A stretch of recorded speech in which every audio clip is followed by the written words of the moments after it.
Yeah, this is Sam. We're ready to go. Thank you. It is 7 p.m. Time to call the Monday, February 6th, 2023 Westfield, Washington Township Advisory Plan Commission to order. Would staff please confirm the presence of a quorum? Ms. Berkman? Mr. Deck? Here. Mr. Horke? Here. Mr. Johns? Here. Dr. Kelleher? Here. Mr. Maui? Mr. McCarty? Here. Mr. Schmitz? Here. Ms. Spiljerik? Here. You have a quorum. Thank you. Item next is approval of the minutes of our January 24th meeting. Is there a motion to accept these minutes into the record? Motion to approve the APC minutes of January 24th, 2023 as written. We have a motion. Do we have a second? Second. We have a motion from Dr. Kelleher, seconded by Cindy Spiljerik. Will staff please call the roll? Mr. Deck? I abstain. Mr. Horke? Yes. Mr. Johns? Yes. Dr. Kelleher? Yes. Mr. McCarty? Yes. Mr. Schmitz? Yes. Ms. Spiljerik? Yes. Motion carries. Thank you. Will staff please review the rules of procedure for tonight's meeting? Yes, so tonight we have items that do require a public hearing as well as some items that don't. For items that do require a public hearing, the meeting will have the following structure. The department will summarize the petition, then give the petitioner up to 15 minutes to present to the Plan Commission.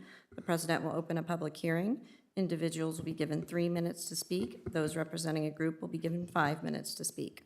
Only one member of the group will be given 5 minutes to speak, and for efficiency purposes, we ask that those representing a group please get up to speak first. Public hearing will be closed when all interested members of the audience have had a chance to be heard and any emails received during the meeting have been provided to commission members. The petitioner will then be given 10 minutes to respond to comments without interruption, and the commission will follow with any comments, questions, or concerns regarding the petition, which may include additional discussion with the petitioner. For items of business, the department will summarize the petition and highlight any changes or modifications since the item was last before the Plan Commission. The department will also describe what action, if any, is necessary to be taken. The petitioner will be given up to 15 minutes to present the changes, and the commission will then act upon the petition. For our general rules of conduct, we ask that you please not disrupt the proceedings in any way. If you need to have a private discussion, we ask that you please quietly exit the room. Please silence your devices at this time, and again, if you must answer them, please quietly exit the room. If you are attending in person and wish to speak in regard to a petition scheduled for a public hearing, then please line up along the west wall once the public hearing is opened and sign in on the sheet as you approach the podium. Again, for efficiency purposes, we ask that those representing a group please speak first. During your comments, please state your name and address into the microphone for the record, and we ask that you not repeat previously stated comments. Your presentation will be timed, and you will be advised when there is approximately 30 seconds remaining. If you are not attending in person and wish to comment on a petition, you should email planners@westfield.in.gov with the petition name or number included in the subject line. Those comments will be forwarded to Plan Commission members and the petitioner. We'd also like to remind everyone to please speak directly into the microphone so your comments can be put onto the record. Please mute your microphone when not speaking, and if you do come up to the podium to speak, please ensure that the microphone is on as indicated on the green light on the base. Thank you. Thank you. Moving on to approval of our consent agenda this evening. Is there a motion to approve the items on the consent agenda? Motion to approve. We have a motion to approve. Do we have a second? Second. We have a motion from Victor McCarty and seconded by Dave Schmitz. Will staff please call the roll? Mr. Deck? Yes. Mr. Horke? Yes. Mr. Johns? Yes. Dr. Kelleher? Yes. Mr. McCarty? Yes. Mr. Schmitz? Yes. Ms. Spiljerik? Yes. Motion carries. Thank you. First item of business is Woods Robinson Briggs PUD Amendment 2, petition number 2207-PUD-13. Staff will start the process with the staff report, and then the petitioner can make their presentation. Good evening, members of the commission. For the record, Weston Rogers with the Community Development Department. The item before you this evening is a proposed amendment to the Woods Robinson Briggs PUD. A brief overview of this request includes adding roughly 4.5 acres of additional real estate, modifying the general regulations of District 1, modifying the proposed park trailhead district standards, and replacing the district map, concept plan, and applicable character exhibits with revised versions. A public hearing for this item was held on July 5th, 2022, and a series of workshop discussion meetings were held throughout late 2022 and early 2023. Since the most recent workshop discussion meeting, the following changes have been integrated into the proposed ordinance. This includes permitting architectural insulated panels as a primary building material on commercial recreational facilities. Second, increasing the maximum size of short-term rental units from 1,000 square feet to 1,500 square feet. Clarifying the minimum 1/4 acre size of the plaza. Providing additional land use flexibility near the previously required church event reception center. And lastly, language was added that requires the future annexation of the Girth property. So that's a brief overview of the changes since the last meeting. This evening, this item is eligible for a recommendation. The petitioner is here tonight, but is not planned to present. They are available to answer any questions, as am I, should you have any for staff. Thank you. Thank you. Petitioner not presenting being the case, then we'll go ahead and open the floor for questions or comments from Plan Commission members for the petitioner or staff. Anyone feel free to jump in.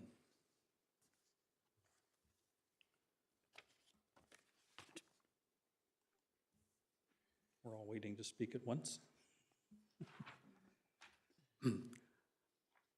The change that added 500 additional square feet to the residential, short-term residentials, I may have blinked during a previous meeting. I don't remember actually that we were discussing that amongst ourselves. Seems like something the petitioner might have requested, and it seems kind of large for what these are envisioned to be. Yes, thank you for bringing that up. That is something that was added, the petitioner requested. The reason for the request was to support potential teams utilizing these short-term rental units. We as a department don't see any issue with the additional size. The maximum number of units is not being increased. It was just the maximum allowable size of each individual unit. Enlarging individual ones would have the opposite effect, that it would reduce the number of units, although maybe total occupancy could remain the same or slightly increase. That is potential. I guess the ordinance does not clarify an occupancy, Right. just a I'm just saying, minimum in and practical maximum terms, number. we can hold so many people. Yeah, there is a minimum and maximum ground floor square footage of those buildings, so that would ultimately govern. It's going to help drive this. Yeah, that would ultimately govern the minimum and maximum units with the ratio of the square footage associated with each unit. Okay. I'm not sure if I like it or not. I've just noted it and was trying to figure out what is the impact. Do I like the impact, or do I not so much like the impact? And I'm still kind of on the fence about it. Wanted to hear the explanation. Other questions, comments, concerns, or does the petitioner have a response, please? Well, actually, Birch Dalton, Edge Rock, 555 East Main. The idea to increase square footage actually came out of meeting with Joe Morris and his people, because of them, falling in line with us on the multi-use, which we all had a good vision on. He suggested larger units so we could accommodate more players, more teams per unit. So I put it in here, not knowing exactly where we're gonna land, but it was a pretty good idea. Because if you figure 1,500 square feet is a little bit bigger than a ranch, like in Countryside, that has 3 bedrooms and 2 baths. So, our goal is to put as many people in here as we could, so that's why we put it in here. So I'm sorry it came in at the last minute, but as from our workshops, we've had ongoing dialogue, so that's where we ended up with that. So within these 1,500 square feet, there would be presumably multiple rooms for, in effect, maybe housing teams in triples, but several of them in one 1,500 Well, square right, foot so unit. what we'd look at is, we'd have our, like a one-bedroom suite, for coaches or parents, and then 2 bedrooms, for maybe up to 4, 5, 6 players, and then this bigger one would hold up to 10 bunk beds. I mean, our goal is to house as many players near Grand Park as we can. And so I thought it was a good idea, and I put it in there. Okay, and I'm not saying it's not a good idea, just was wanting to know the origin and try to get a little understanding of, and I agree, we want to keep people close by. Close is better than letting them travel. Any other questions? I do have a question about the park trailhead issue, and with the way that the timing works on this, tied to the application for the detailed development plan review, and that's supposed to be within 1 year from the issuance of the first ILP. And we're saying that's any ILP for any of the real estate, correct? Correct. Yeah, just for clarification, that's a building permit. That's Right. right. It's not an infrastructure permit or a road construction permit. I think there was maybe some confusion about that at the workshop meeting, and I just wanted to clarify. We're talking about a building permit. Like, it could be for a single house. Yes. Okay, that's what I thought. And these park amenities, and I know this is not necessarily a subject for the Plan Commission, but it does concern me because it comes back to the language. This is not a piece in our park plan directly. We do have a spot already. Birch knows that spot that we had approved for a trailhead. So I'm a bit confused because we don't know who's doing this, but yet it has to be done by this certain time tied to the ILP. And I know this is not in the city's budget to do. I don't know how that's going to pan out, or this was just never discussed by council in terms of us taking this over as a city asset. May I jump in? And Matt, you're free to jump in behind me if you like. He represents the Woods family. But in the agreement with David Weekley, in our original zoning, there's $300,000 in my budget to do the bulk of that work. I'm obligated to spend up to $300,000. So what you're gonna see, first we have to come in and contour the land, obviously for drainage. So, and then we're obligated to put in the sanitary and the water connections so they can build future enclosed bathrooms, what have you. So our obligation is to spend up to $300,000 to get it so far. After that, the Woods family, whatever they're doing on donating it is up to them.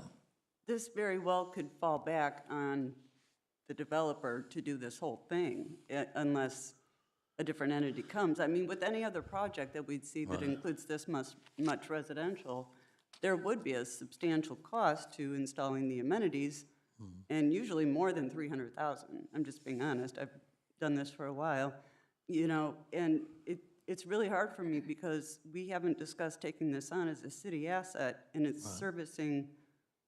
I realize it's coming off the Monon, but it's really truly benefiting the residential of this community where we would typically require the developer and the HOA to maintain those.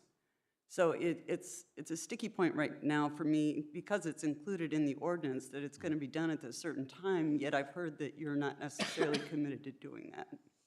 Well, committed $300,000 to it. That's what my contractual obligation is. So, I think I can get most of that done for that.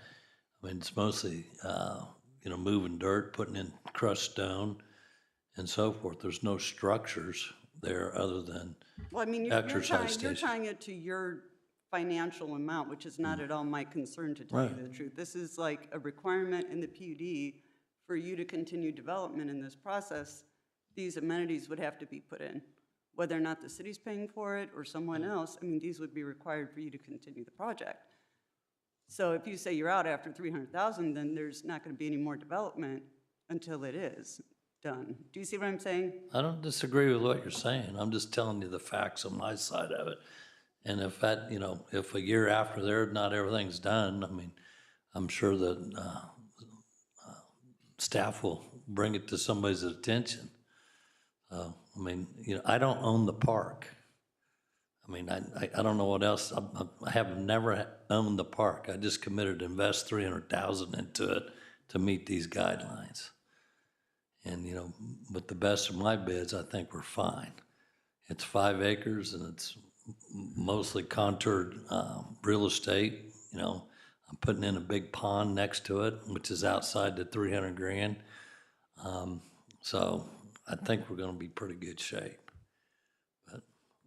Kevin, you look like you wanted to say. Birch, my concern is that the, the ordinance as it's currently in place says that the developer will develop the park, period. Right. So is there, and now we're saying, we're understanding that you're only gonna develop it up to $300,000. Well, Is there I any mean- way, I mean, Matt, you want to answer how your client wants to do it? I mean, again, the problem is that, yeah, it's my zoning, but it's not my land. Matt Skelton, Church, Hill and Antrim, offices at 116 North Union Street. And we've reviewed the PUD ordinance, and we understand it, and we agree with it. I don't think, I think from a zoning perspective, we're on the same page. I'm confused. Do you agree with the one that's currently in place or the new one? The proposed changes. Proposed one? Yep. Okay, well, it seems to me that we're taking a step back from the city standpoint, because we've got an agreement in place now where the developer is developing the park. And council approved that, and that's the law. I don't And think now that- we're asking that we take a step back and I don't think the agreement, as you say, the PUD has not changed in that respect, I do not believe. The Well, wording has changed, Matt. the wording And- is, And I'll defer that to Yeah, Birch. page 6 of the original PUD, and first of all, I support this, but I want to make sure we're clear on how this is written and how it's enforced. In the original PUD, it says that the park shall be developed by the developer and maintained by the developer or a willing entity. That's been taken out. Now, here's my question for Kevin and staff, and I guess for Ashley. We normally don't say who's going to develop a park in a subdivision or a PUD. We just say, this has to be done. Yeah. So I don't necessarily care who does it. Birch is on the hook because it's his development, or it's somebody's, you know, this thing of different ownership has kind of muddied the waters. But I don't know that saying that the developer is going to do it, that's assumed, is it not, Kevin and Ashley, in a PUD? If a developer comes in with a PUD, it will be done by someone. I mean, we've never really split hairs on this before. And it has to be done by such and such a date. Yeah, I think, I think similar. I don't care we who don't care owns it does or, either. you know. I think ultimately the responsibility falls upon whomever is in ownership of the property at the time that this requirement is triggered, Okay. That helps to understand just the right? I logistics. mean, that's, that, from a zoning perspective, and right, I understand there's all these other discussions and Right. agreements and whatnot that are Yeah, and I outside of zoning. Don't want to get into those. For some reason, they're in our ordinance. I think it was just viewed as a nice and neat way to keep it all together, but I think I agree with you. We, Plan Commission, shouldn't really care who ends up building or owning or developing or whatever. It has to be there as a part of the There's a PUD. trigger mechanism in this Right. ordinance, and whenever it's triggered, it's really ultimately upon the owner of the land to follow that zoning requirement. Now, if there's a subsequent agreement with someone else that owner has with another entity to fulfill that requirement, that's on them. Okay. And let me ask another question. Well said. Yeah. That's not- Yeah, and if it's not done, and it triggers what? I mean, what are the consequences if a developer does not put in something that was, and I'm not speaking about Birch, I'm asking in general because, It's not so much that something is triggered Just as like something yours. is actually going to come to a halt. In this case, that's right. Yeah, Right. There's, and I- there's a there's a somewhat- mechanism built in here that we would stop issuing permits Right. for this development And I've until been a this, little- until this gets built. This is very unusual, and I've been somewhat frustrated that we talk about this so much, because I myself have been looking at it as, it's a requirement that has to be fulfilled. It's not up to us to figure out how it's going to be fulfilled. But I'm comfortable with the fact that there are triggers that start this, and in the event those things don't end up continuing, the incentive to make all that happen is that permits will stop. So amongst all the various parties that are doing this collectively, they're gonna have to figure it out. So I'm not as concerned as I might otherwise be, because I'm not looking forward to something like that happening, but I think smart people are gonna figure out how to make this happen, and 2 years from now, it'll be going on, and everything will look great, and we're gonna be having this nice amenity added to the community, and it's all gonna be fine, and we'll forget these discussions. And I think we just need to get comfortable and let it go at that Yeah, now as and best that's as why we I wanted can. to ask the question. It is simple. We don't need to say Yeah. who's gonna do it. It has to be done. If it's not, it triggers, you don't get any permits. Yeah, we're going down a rabbit hole that Okay. isn't really our rabbit hole. And if there's anybody that feels passionately they want to ask more clarifying questions, we'll spend a couple more minutes on it, but I think we've established what needs to occur, and it's, we approve this, and then others have to carry it forward in whatever manner they are collectively able to do so, and if they run into a stopping block, they're not gonna wanna do that, they'll figure it out. Well, Kevin's explanation was exactly what I think we needed to hear, everybody. Yeah. Um, So, other concerns outside of section 8, do we have any? I do have one other question for Kevin. We had discussion on the multi-use, and there was some concern last meeting about, could this be GB and not be multi-use? And you said, no, it couldn't, and can you explain why? So Yeah, if you go, I think this is maybe more specific to the mixed-use area 1, correct me if I'm wrong, Weston, but there is, and this is not new language either. I think it's reorganized from the current version, but there is a requirement that says, if you could go, let's see, Yeah, down a little further. right, down a little bit more, down to the next bullet point, right there. It says mixed-use units shall be developed in mixed-use area 1, so that's a requirement. shall. Have to be. That's the key. And then also, as identified in the concept plan, mixed-use units shall be buildings 2 and 3 stories in height.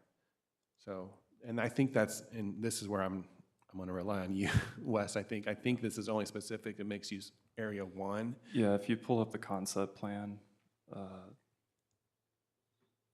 and zoom into the orange area, yeah, where it says mixed-use area 1, it would be in that general oval right there. That's where the mixed-use units, Right. the short-term rental units would I be appreciate required. that, because it was the word shall, and that takes care of everything, and so we don't have to go around in circles anymore. The other areas could be developed in the same manner, or they could be more GB-centric. Okay, thank you. I'm good with that as well. Questions, comments, concerns of any sort from any other commission members for staff or the petitioner? And in the absence of any of those, this is in front of us for a recommendation to council. So anybody who's inclined to formulate a motion? I'll make a now would be motion good time. to send a favorable recommendation for 2207 PUD-13 Woods Robinson Briggs PUD Amendment 2 to council.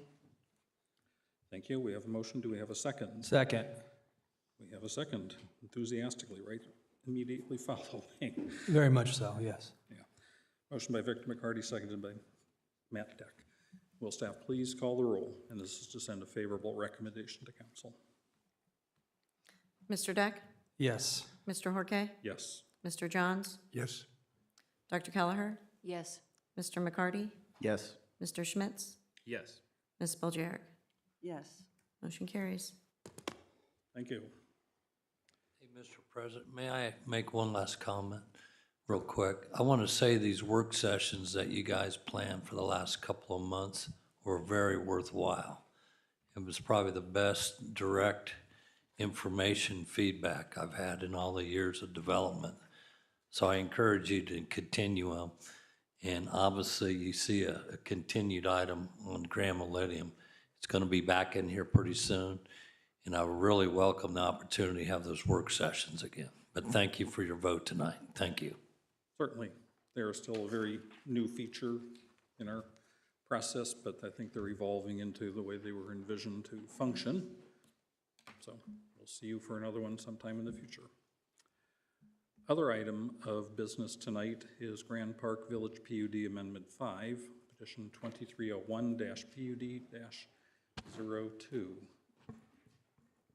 Staff can do an intro, and then the petitioner's presentation can follow. Yep. Good evening, Mr. President, members of the Plan Commission. For the record, Kevin Todd with Community Development, pinch hitting for Dane Crabtree this evening. Item before you this evening is a proposed amendment to the Grand Park Village PUD, specific to the area identified on the screen, which is approximately 7 acres in size, and is shown located on the south side of 186th Street, east of Kinsey Avenue. As you may recall from your January 17th meeting where we held a public hearing, the proposed variance would permit up to 77 townhome dwellings in the PUD. In the area identified as single-family attached and multifamily.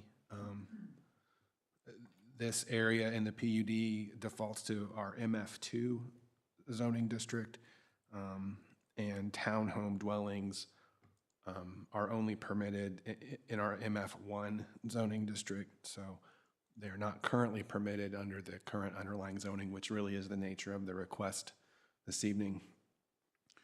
Since the public hearing, language has been clarified, excuse me, regarding the number of windows on the side and rear elevations.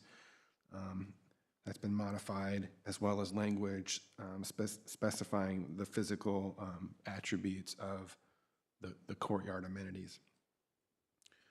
Additionally, language has been added, language that was originally proposed in this amendment regarding short-term rental restrictions, that has been removed from this ordinance and instead will be coming before the city council as a separate additional commitment outside of the PUD.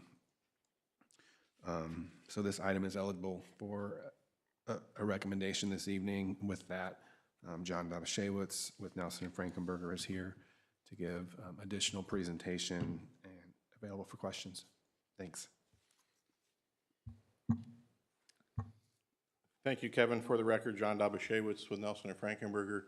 We represent the petitioner Grant Communities as well as Fisher Homes. Grant Communities is the development arm of Fisher Homes. Amanda Deerdorf with Fisher is present this evening, as well as Rick Lawrence, an attorney with her office. Kevin did a good job of summarizing the adjustments that have been made to the ordinance.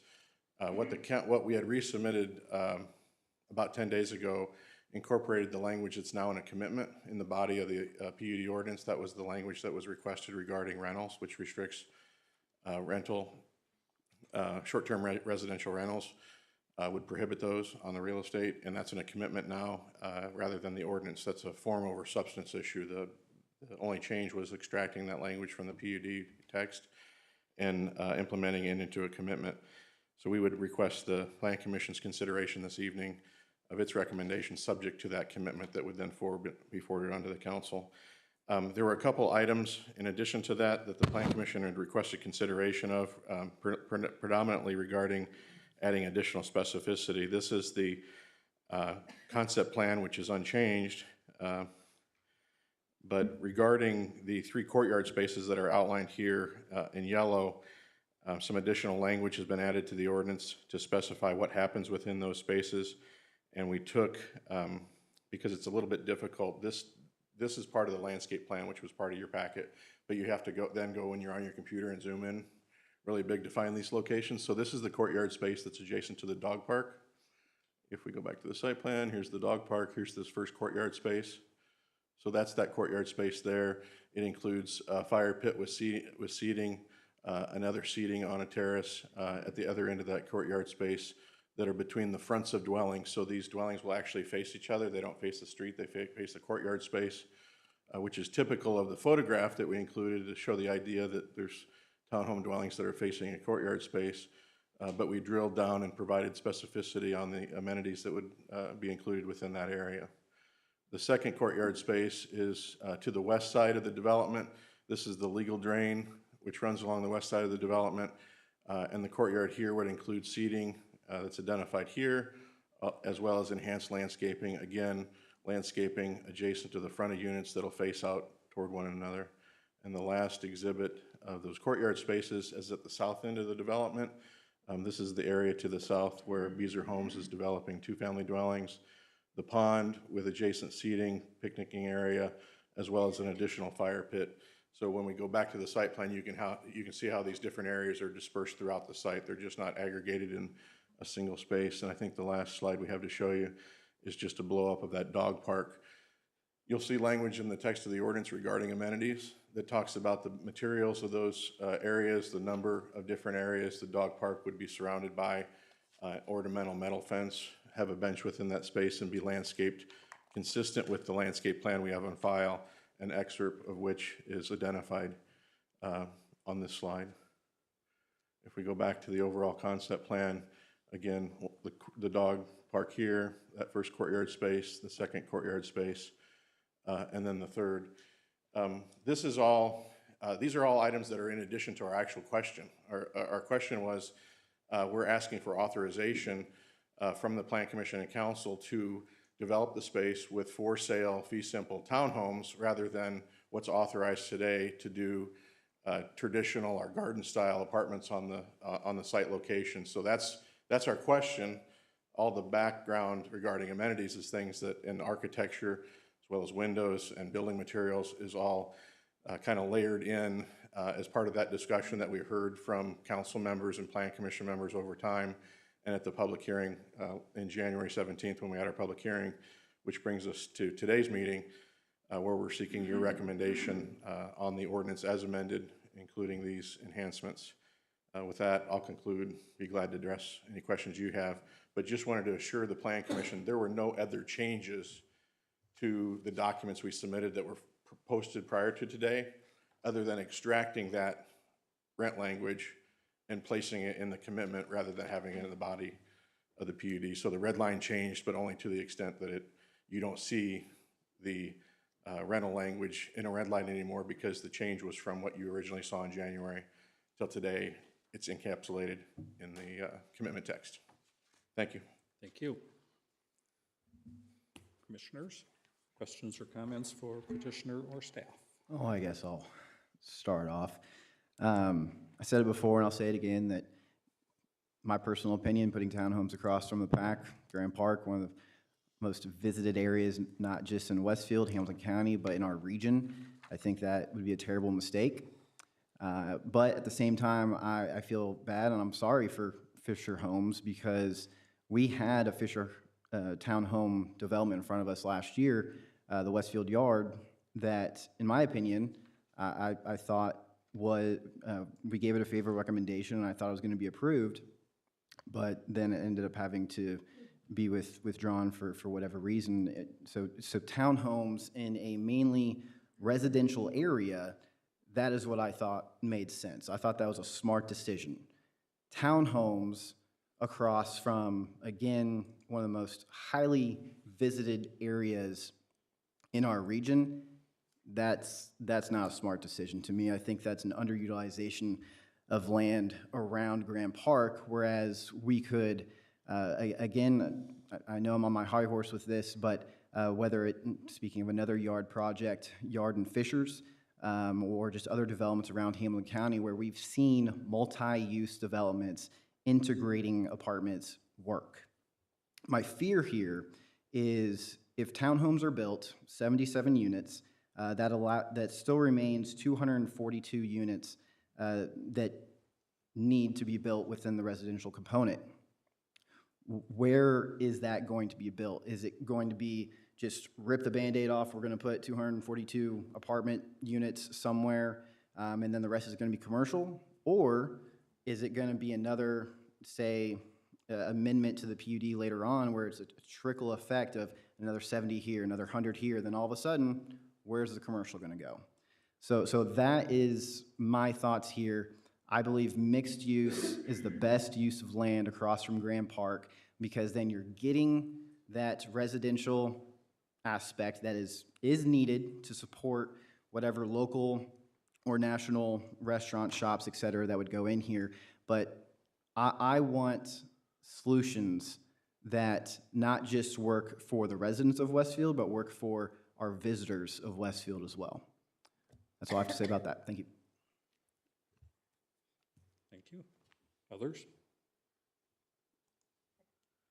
I've got a quick question for staff. On the issue of the short-term rental commitment, with it not being in the zoning ordinance, the leverage, I guess, to make sure that gets recorded in the event the property would end up in the hands of another development is that no improvement locational permit will be issued unless it's recorded, right?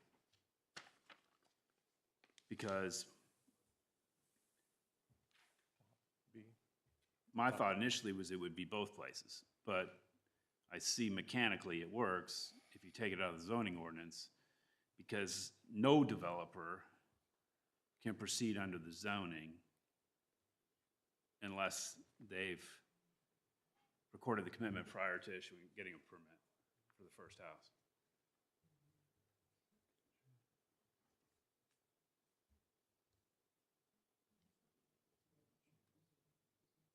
Yeah, so this is the direction that we've taken a few times in the past with this pretty much identical issue.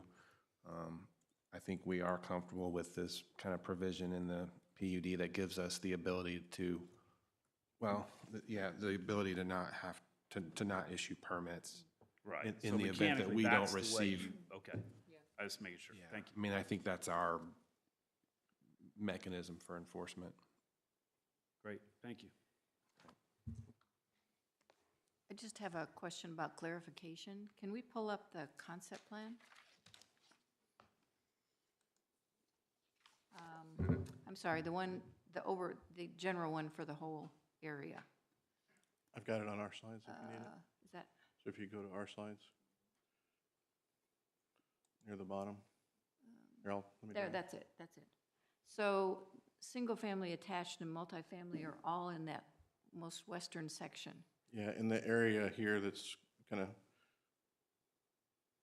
it's outlined Okay, in that area. but single-family, I mean, that is not permitted in the orange areas, is that correct?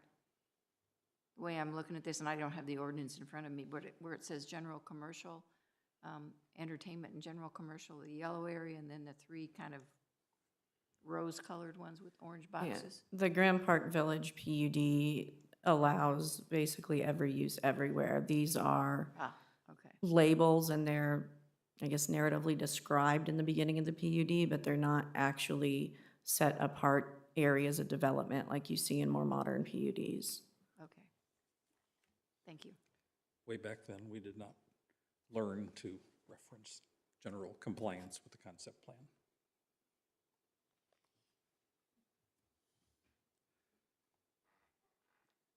Other questions or comments? To my left, anybody?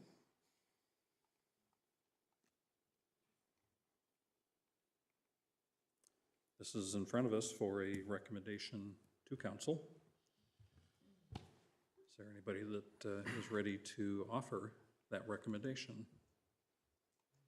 I'll make a motion to make a favorable recommendation to City Council for 2301 PUD-02. Thank you. Is there a second? I'll second that. We have a motion from Matt Deck, a second from Mike Johns. Will staff please call the roll? And this is to send a favorable recommendation to council. Mr. Horkay? Yes. Mr. Johns? Yes. Dr. Kelleher? Yes, Mr. McCarty? No. Mr. Schmitz? Yes. Ms. Spillier? Yes. Mr. Deck? Yes. Motion carries. Thank you for your time this evening. Thank you.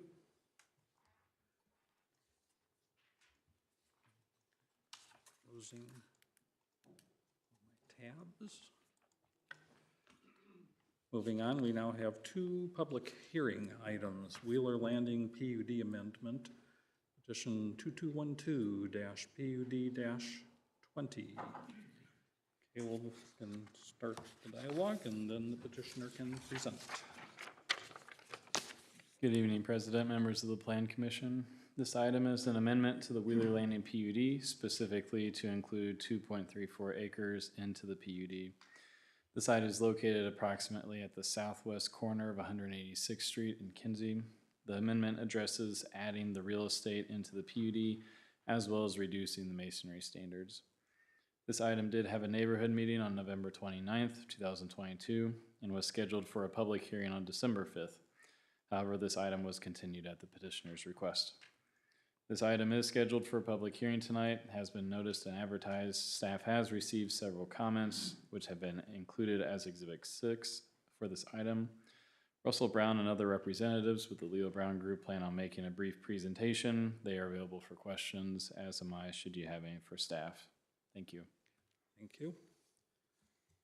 While we're waiting for Mr. Brown to get up and ready, an advance reminder to anybody that might be attending this meeting virtually, if you are inclined to want to make a comment, please start typing to planners@westfield.an.gov and reference the petition number in the subject line, and we'll be ready for you shortly. So, Mr. Brown, go ahead. Thank you, Mr. President. Members of the commission, for the record, Russell Brown, an attorney with the law firm of Clark Quinn, Moses, Scott & Graham, 320 North Meridian Street, Suite 1100 in Indianapolis.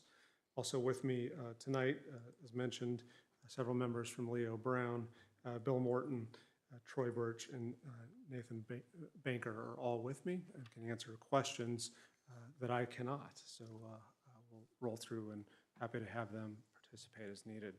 The goal here tonight is to introduce you to a proposed project that Leo Brown Group is preliminarily branded as the Traditions at Grand Park, which would be an age-restricted aging in place community located at the property that was described by staff. We have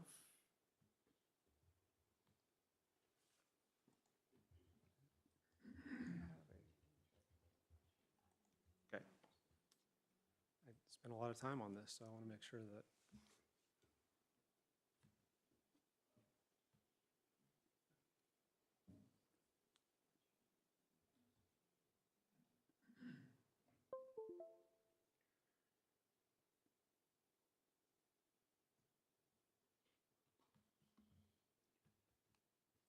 there we go, perfect. So this is the project site, as mentioned, is the southwest corner of Kinsey and 186th Street, a nearby project immediately before you. This site, currently approximately 12 and a half, or about 12 acres of this currently is located in Wheeler Landing. We're seeking to add approximately 2.5 acres to the Wheeler Landing PUD. Just for reference, this project site, this proposed parcel is about 640 feet north to south and about 1,100 feet, about 1,000 feet east to west. The overall parent parcel here, for reference, is about 1,600 feet north to south. So just trying to orient you a little bit. It's about a little bit less than half of the parent parcel. This has two components in our amendment. This adds those 2.5 acres to the Wheeler Landing PUD and to the city, given that those 2.5 acres are not currently annexed within the city, and adds it to Area 3 of the PUD, which is the existing adjacent uses. That property, that 2.5 acres, is located at 101 West 186th Street, owned and occupied by Richard and Matthew Markham. It also makes a proposed modification to the architectural requirements included in the Wheeler Landing PUD, specifically would allow for masonry on 25% of the facades on this project. What is not included tonight is additional uses. The use proposed here is permitted by right at this location, and I think that's an important component of this proposal. That is different than many of the other uses that have come along here, proposals that have come along and adjacent to the unlit grass airstrip known as 172 Westfield Airport. These uses have been permitted since 2018 when this ordinance was put in place, and have not been amended or changed since that original PUD. This is a conceptual site plan here. We're going to walk through what's located here.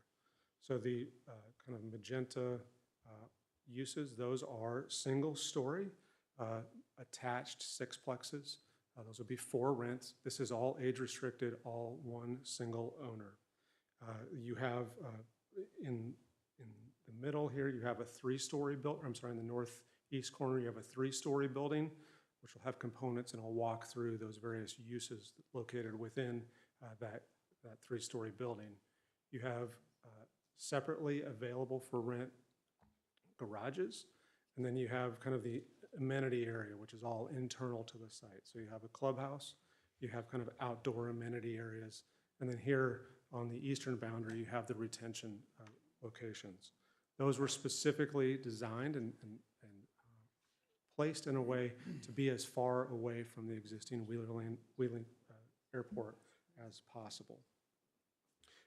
We also did put the shorter structures on the exterior of the property, again, trying to be mindful of the adjacent use, and put the taller structures more internal to the site, and then put the recreational areas internal to the site as well. All things we think are mindful of the surrounding existing uses. Just as a matter of reminder, this is what's being added to the city. So we're adding a very small portion. This is 2.5 acres added to Area 3. So that's one component of the petition that's before you this evening. I'm going to talk just a minute about who Leo Brown is. They've not done a development here in Westfield, despite their headquarters being just down US 31. They're located at on East 86th Street. They're a regional developer of similar type, kind of aging in place products. Have about 25 existing sites throughout the Midwest, and have, this would be the 6th in the metro area. There's a very similar project completed and under utilization at 86th and Oleo in the McCordsville area that has and we'll actually see those in just a moment. But this site contains 150 units in the three-story structure, those being assisted living or memory care units, and then some enhanced active adult units, as well as then those 7 single-story sixplex villas. So in the main building, you have clubhouse, you have dining area that are available for all residents on the community, and then you have kind of your addition, you have your internal kind of amenities, coffee bar, gathering spaces, lounge areas for those residents. So I want us to talk what we're not proposing here. We're not proposing a nursing home.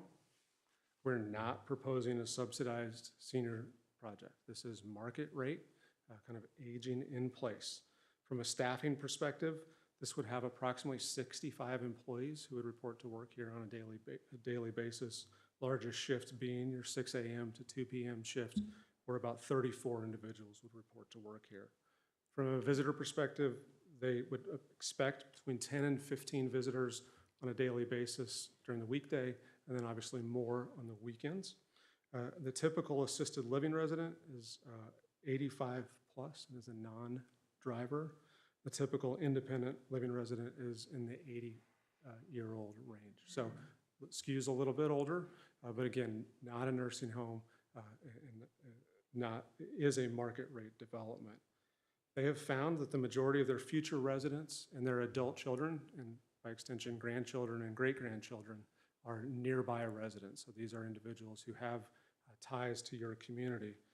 It's our opinion that a growing and stable community has housing options at all ends of a resident's occupancy, whether that's your first apartment to hospice and kind of everywhere in between. And we believe that, you know, the empty nester, this fulfills an empty nester need, where you have the rentals and those kind of standalone sixplexes, as well as then you have kind of independent and assisted living as well.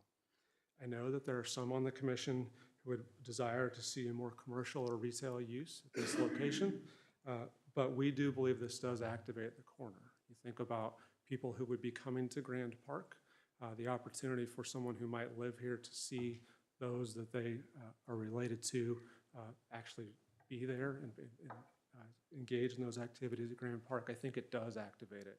You're adding a number of employees that are here who will be most likely area residents. So we do think that this is, first of all, it's an improved use already, but secondly, we do think it activates this corner in a meaningful way. Walk through very quickly. These are the kind of the layout, proposed layout of the project of the main building. You have first floor, which is memory care, so that's kind of a segregated, controllable space for those who have that memory care need. You have the kind of community space for dining and activity, your kitchen. You would have the ability to have three meal plan up to as much as just a kind of an a la carte opportunity there. You have the enhanced clubhouse, and then the floors above show a mix of studio, 1 and 2 bedroom units there. The smallest unit here is the memory care unit. The memory care studio does not have a kitchen for obvious reasons. That's about 330 square feet. In the 2 bedroom independent living is about 768 square feet, and that does have a kitchen. All of the assisted or independent living do have kitchens in their units. This shows the existing project at 86th and Oleo.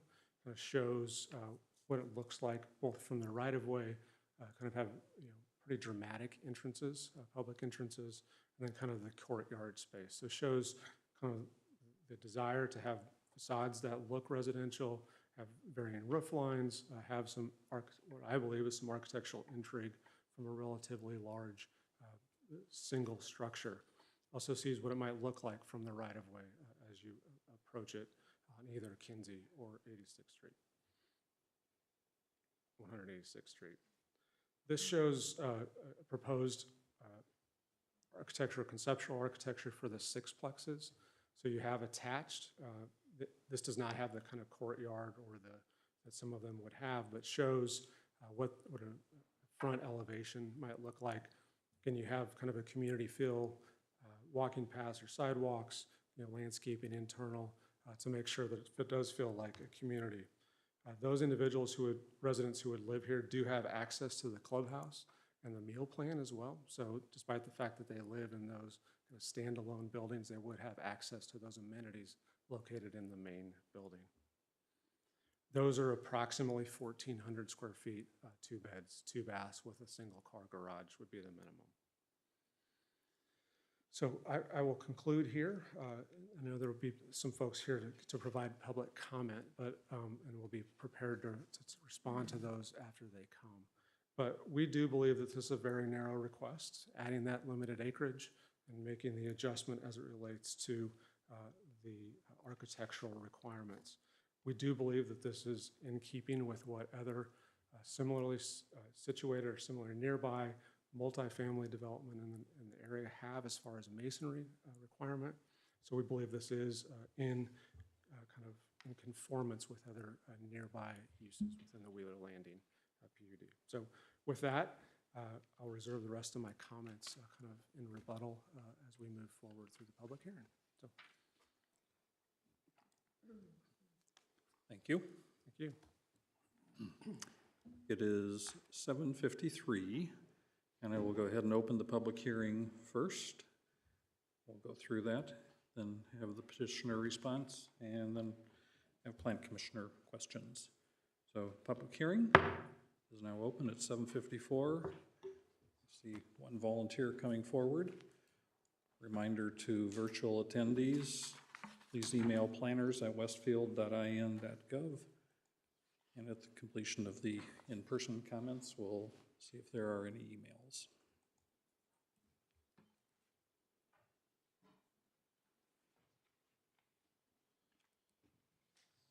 Good evening. Good evening. State your name and address for the Ryan record. Wheeler. I'm speaking on behalf of the Westfield Airport, located at 18036 Startown Road. Unfortunately, I guess this is becoming somewhat of an annual event where every February, we get to talk about another residential development along the side of the airport. I did submit public comments electronically back in November. It's not my intent to waste your time with going over those again, but there are a few items that I felt needed to be clarified. First, I've gotten the impression that there's a general opinion that the airport is against any development at all. That's not true. We have developments at the southwest, southeast corners, both business developments where Teachers Credit Union and Barkerfellers are being built right now. Those are compatible uses. It's something that we'd love to see develop all around, that general business, industrial, corporate. Yeah, you'll see that we did not provide any feedback negative for those items. In addition, for residential, this noise sensitive restricted area by the state does reach into the homes that were approved on the other side of Kinsey from us, as well as a few lots in the last amendment to Osborne Trails. We did not provide any negative comments to those developments as well. I mean, what we are simply asking is that we specifically is about residential uses, which are non-compatible to the airport, being omitted directly adjacent to the airport itself. Second, I did read the comment from the Markham family. I do sympathize with them. I grew up here in Westfield. My graduating class was less than 100 people. This is not the town that we grew up in, and I understand their desire for the rural life that they spoke about in their letter. That being said, I appreciate their desire, but for those of us that want to stay here, that want to develop this town in something that we do want to live in long term, we're the ones that are going to live with the ramifications of this decision. So we need to have something that's not going to cause us problems down the road. And one more thing, they mentioned, and as well as the petitioner mentioned, that we don't have lighting. We do have runway lights, have since the 80s. We just actually replaced them with LEDs this last summer. So I'm not sure where they don't think we have lighting at night. Third is just I'd like to address the safety issues that have been mentioned in the public comments. It's a subject that's hard to connect the dots sometimes with the required laws. And I have no doubt that the developer will meet the minimum requirements. They have to by law, right? The problem is that those requirements are written in a way that gives you guys the powers on how we design our city, right? The statute restricting noise sensitive uses, which is residential, retirement facilities, all of that. There is a way around it, which is getting a special permit. If you guys decide that that is a use that you want next to the airport, there's a way to make that happen. Similarly, the developer did send notification that they went ahead and got the FAA obstruction study completed. This is a study that the FAA does that makes sure that you're not putting a building or a tower right in the way of where an aircraft would normally operate in a non-emergency situation. It did come back with a determination that there was no navigational impact, but it also clearly mentions some warnings. It says, this proposal has the potential to attract hazardous wildlife on or near a public use airport. And it also says occupants may be subject to noise from aircraft operating to and from the airport.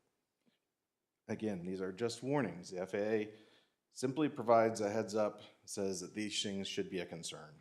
It lets the developer and the city decide whether putting these things together is best. We've warned the developer about this at the neighborhood meeting. It was brought up at the council introduction. Had the Indiana statutes, and then of course in this FAA letter, they've decided to proceed, and now it's your guys' turn to review those concerns. This can be done. Obviously, it has been done, putting residential next to airports. I think the examples here in the state are ones that are cautionary tales, not things that you should do. And I see that my time is running short. So lastly, I just would like you to realize that this decision is being looked at by other developers. We were contacted the week of Thanksgiving by another real estate developer from St. Louis who's looking at the same piece of land that we all spoke against last February, including council members, and said that they had talked to our planning group, who said that it had a favorable recommendation from the APC for a residential component, so they're looking at it again. So this is more than a decision on this piece of property. It's you know, setting a precedent, and it is going to directly equate to the number of times that I and other citizens have to come before you guys for the same matter. Thanks. Thank you. Is there anybody else in the room that is interested in offering comments?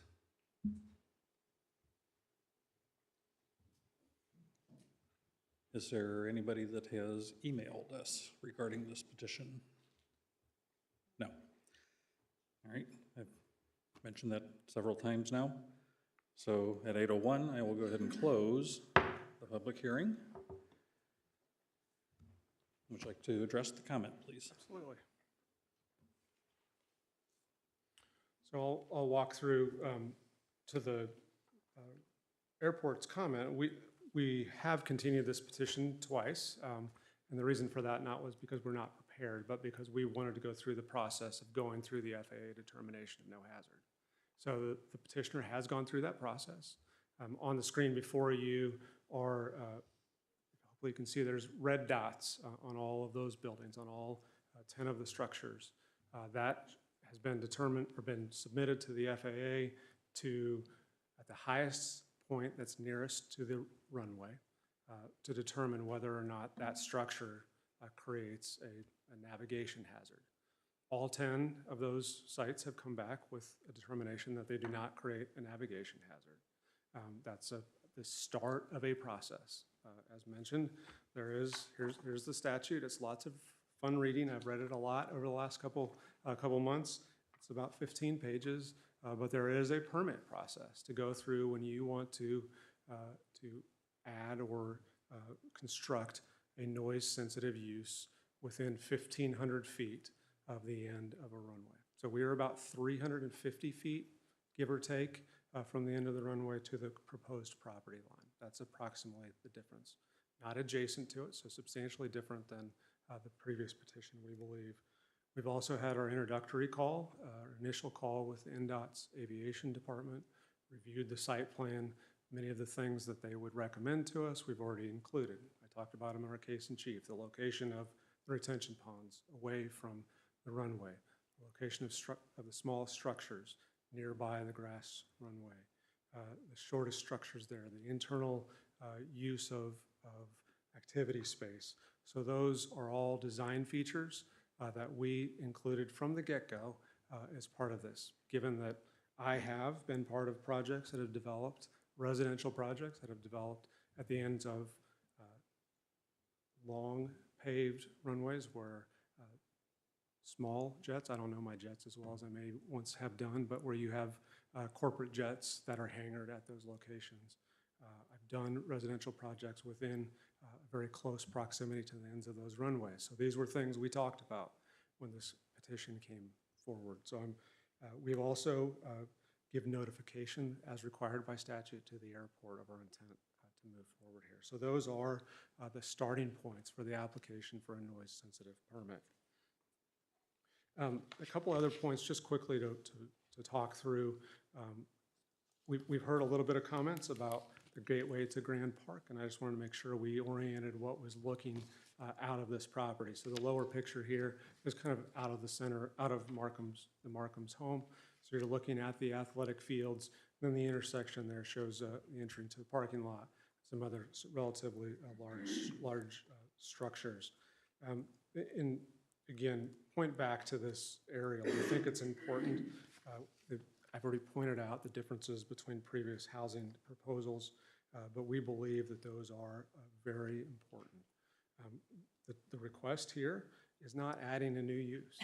I think that's an important difference. We're coming in compliance with that proposed use and proposed uses as permitted by right under the ordinance as it exists today. So again, we're about, from the end of this runway here to the proposed property corner is about 350 feet. It was already referenced, but I did provide an excerpt from Matt Markham, who is the owner and resident of the property to be annexed and rezoned. Right or correct or incorrect on the unlit component, it does talk about noise pollution and what Mr. Markham has experienced in his 17 years roughly of living on the property, as well as his time visiting when it was his grandparents' property. This is, we believe, a good solution to bring this property into the city, to allow it to be developed in a use that has been considered for a period of time. So with that, we were suggested, staff suggested that we make a request that this be considered for the waiver of your rules related to the work, to going through the workshop process, given that there are very limited changes as proposed here. So I will make that request. I understand that may be a point of discussion, but I wanted to make that request as I conclude my remarks this evening. With that, I'm happy, I or members of the Leo Brown team are happy to answer questions that the commission might have. Thank you. Fellow commissioners, questions or comments for petitioners, team, or staff? Okay. Couple of questions for Mr. Brown. You talked about the ordinance having only single-story buildings along the western border. Is that part of a commitment? Isn't it in the ordinance? I haven't had a chance to go through it in detail. So we have a concept plan. We have a concept plan to agree to develop substantially in conformance with the concept plan, and those are marked as single-story villas. So that would be, from my perspective, that would be tying us to that. Okay, and I guess that's a question for staff to noodle on too. Yes, I would say if they are labeled with a height or story number, that would suffice. Okay. My second question is, you have the retention ponds over on the other side of the property, and I'm assuming that you've done enough engineering to know that that's where they will end up. We've had an occasional development come in, and then the retention pond ended up moving because they hadn't studied it. So how? We're comfortable, yeah, with these locations, and that was one of the, as I said, that was one of the original comments we talked about, is we need to make sure that we can make that happen. So that is an engineering possibility. Okay. My third question is, when I read through the neighborhood meeting and there were some questions asked and you responded to them, we have a 75% masonry requirement on our multifamily.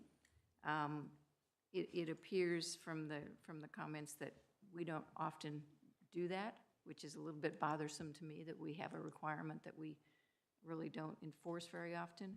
But I understand that maybe that's too much in some situations, so I don't have a problem talking about that. But in your presentation or your responses to the audience, you said you were shooting for 45 to 50% masonry. So I guess I'm thinking 25% is kind of low if this goes forward, and you don't have to answer that right now. These are all things for you to think about. But the commitment, the comment was made that we're shooting for 45 to 50%. So when it comes to the airport itself, I have a question for staff. In the Wheeler Landing PUD, on, I think, on the picture of the concept plan, I couldn't tell which area was which. I tried to blow it up and it just got blurry on my computer. So I don't think there's a link there. Unfortunately, I had to actually go to the website. I have the original concept plan.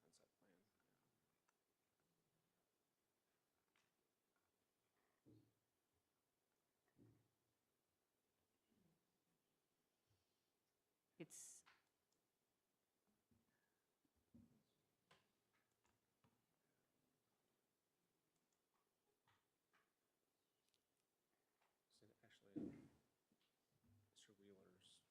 sorry. Insurance letter.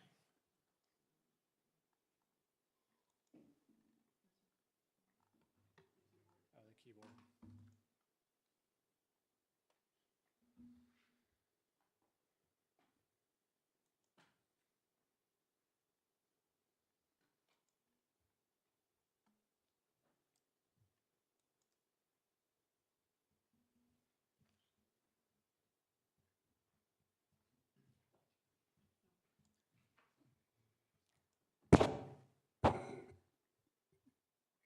Sorry, if you type in Wheeler Landing PUD, it'll bring it up too.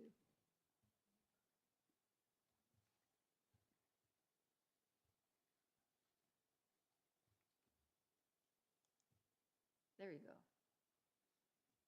And it's near on page 3, it gives areas 1 and 2, and then area 3 and area 4, but then when you scroll down to the concept plan, which is near the very end, I can't tell which one's which.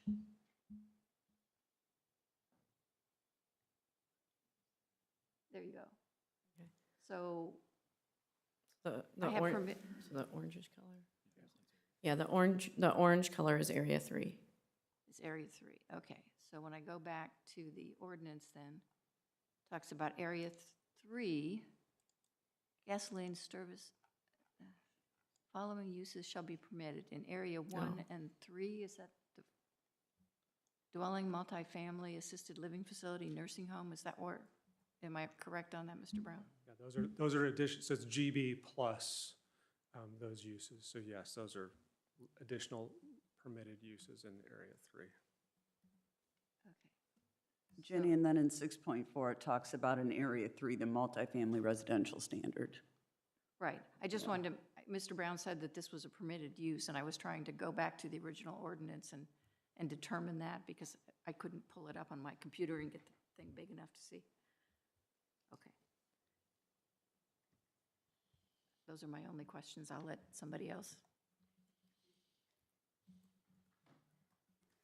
Victor, I think you were going to say something and you deferred. Yeah, just real quick. If I recall correctly, I voted no on the other project that was mentioned on the opposite side of the airport. And I 100% support the airport and wanting them in our community. But the fact of the matter is that, you know, we're kind of in a predicament where this is an approved use that has been established. So really, to me, the only issue at hand here is allowing said homeowner, landowner, to sell their land to then be encompassed with this development that, again, is already an approved use. And I think we would be doing a disservice to the landowner. I believe they have every right to be able to sell their land. You know, whether or not we agree with what goes here is, I was adamantly against the one that was just before us, but the difference here is that this is improved use. So that's all I have to say about that. Thank you.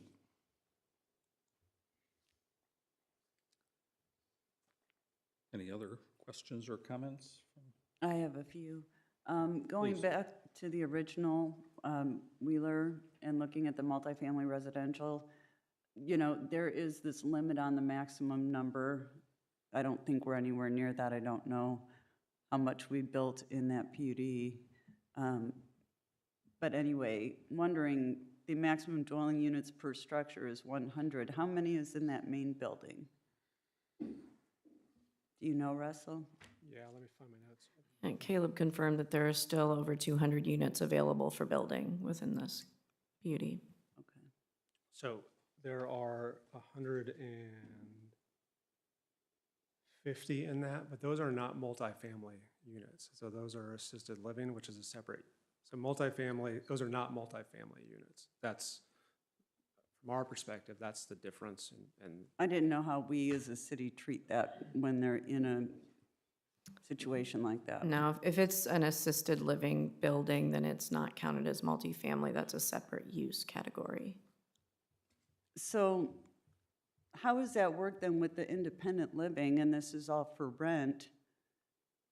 Because it's assisted living, And it's part of an assisted living project then, that's then not multifamily? So these will be counted as multifamily. This building will not. Okay. And even if they have a mix, as long as it's predominantly assisted living or nursing care or memory care, then it would be considered an assisted living facility. Because we are seeing a lot more of these, mixed use, single buildings that have some independent, but also assisted and full nursing care. So as long as they're predominantly some sort of care, they're considered an assisted living facility. Okay. I could see where that could be a weird line at some points in our future, just defining that and what that means, because when we have all these like maximum unit counts and things, it could just come into play in certain levels. And I didn't want to say, it's really hard looking at this, and I understand the concern about the airport. You know, ultimately, this company has done their homework, and if their residents don't want to hear the planes, they're going to choose somewhere else. I'm not saying that it's going to be the case all the time, but, ultimately, I really wish that it was commercial on this property and not an assisted living facility. I just don't think it's the prime benefit serving the Grand Park area and all of our visitors. I don't think it offers that kind of community as much. But again, it is an approved use on all three sides. And so it would leave a 2-acre parcel, which would be good for one outlot surrounded by this project, which would actually be kind of a little awkward. So from that level, I'm wanting to consider it. Just wanted to throw that in there. I thought it was going to workshop, so I wasn't prepared to, we're not like asking, you're not asking to issue a recommendation tonight? No. Okay.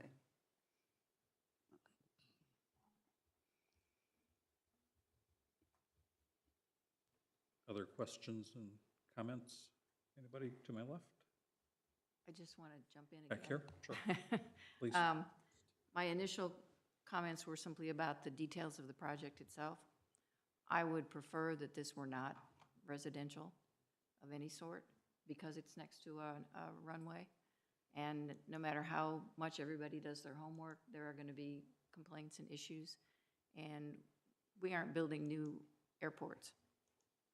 It's just not happening anymore. So I don't want to lose this one, and I don't want to make their lives miserable. So I would prefer that this were commercial. That's just my opinion. I think you've heard that from a lot of people. The project itself appears to be very well done. I just wish it were somewhere else.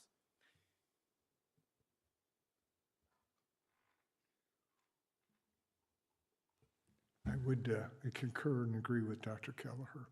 I think it's a wonderful project. I'm just concerned that it's in the wrong space. And I too would prefer commercial business immediately adjacent to the airport. I just want to jump in one more time. The Wheeler Landing project was a fairly large project with many moving parts, and I think we missed this part. I mean, to allow multifamily next to the airport in the first place in the Wheeler Landing PUD, I think was a mistake. We just need to pay more attention to the details of some of these PUDs in the future. I think the whole phraseology, that ship has sailed, would apply there. I mean, this is an approved use. You've got a landowner that would like to take advantage of selling their land in conjunction with this approved use. And this is just a public hearing, but when this comes back in front of us, I would hate to see this not pass. So that's all I wanted to say. Thank you. If I could just respond to the whole, Please. If you wish it was somewhere else, I'll just be really honest. There's not a lot of other opportunities where you have a by right opportunity to walk in and build a project. And that's through no fault of anybody, but it's the truth. So you have a developer here willing to spend about $50 million was the number we talked about in the neighborhood, meeting at a location that's been on the market with commercial zoning opportunities, including a gas station could go here. Of all the commercial uses that are nearby to Grand Park that I would make myself, now I only live 20 miles from here, but what I would use the most, a fast food restaurant and a gas station coming out of Grand Park when my kid is leaving his 8 o'clock or 9 o'clock practice on a school night. That's what I'm gonna use the most. That's permitted by right, but you haven't had any, I mean, I can't tell you how many convenience store, gas station uses I'm doing all over central Indiana. This is by right, and you don't have anybody who's stepped up and done it. I think that's indicative of what the market says currently here, but you have a permitted use by right that doesn't exist on 12, 15, 20 acres in very many places in your community. And so I think that's what's going on. That's why you have this petitioner here, because this is an opportunity that doesn't exist a lot of places, and they think the need, they're making a big bet that the need exists and the need would be fulfilled through this site. One other question then. Do they have any concern about the airport? I'll let somebody from Leo Brown, I won't speak on their behalf on that. It's not my $50 million, so I'll have somebody else come and make that comment. And if their residents get complaints, are they gonna go talk to the airport and have them limit their activities? And are they gonna put something in the homeowners' notice that there's an airport right next door? So Nathan Banker with Leo Brown Group, 802 East 86th Street. My previous experience was as an architect for the city of Indianapolis. I've worked for 15 years, including the international airport. So we've done a lot of research in my past on how best to approach airports, how to construct on the site, maintaining retention where it's located.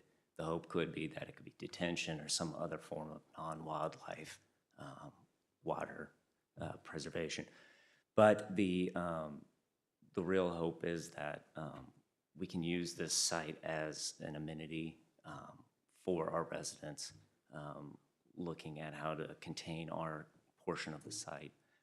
We do recognize that it is next to an airport. There will be sounds, and we have gone through a lot of the measures to understand the quantity as well as how best to keep residents and wildlife protected on our side of the site, as well as not attract additional wildlife. Does this area require recorded noise sensitivity? So any property owner is going to have that in title products. They're going to be made aware of that, or at least it's there for them to see. Yeah, so two points. One is there's only gonna be one property owner here. These are all for rent products, so this is not a for sale product at all. Oh. So Leo Brown would be the one owner here. But yes, to directly answer your question, yes, there would be a deed requirement. That's part of the noise sensitive permit process that you would go through and have to record that as part of upon receipt of that permit. So yes, in title going forward, anybody else who wanted to buy it the project would need to. I forgot. So all the reddish buildings, the 6 boxes are all rentals as well. Correct. Those are all rentals. So they're not commercial in the sense they're a 3% product, but they're 2% for property tax purposes. So they're Correct. not, I mean, those with the concern about it not being developed commercially, that's still true, yet it's also not residential in the sense the tax revenue to the county and the municipality. Yeah, they're all for rent product. Okay, thank you. It's a very nice looking product. It'd be great to have it in the community. This could well be the place that we should or will have it.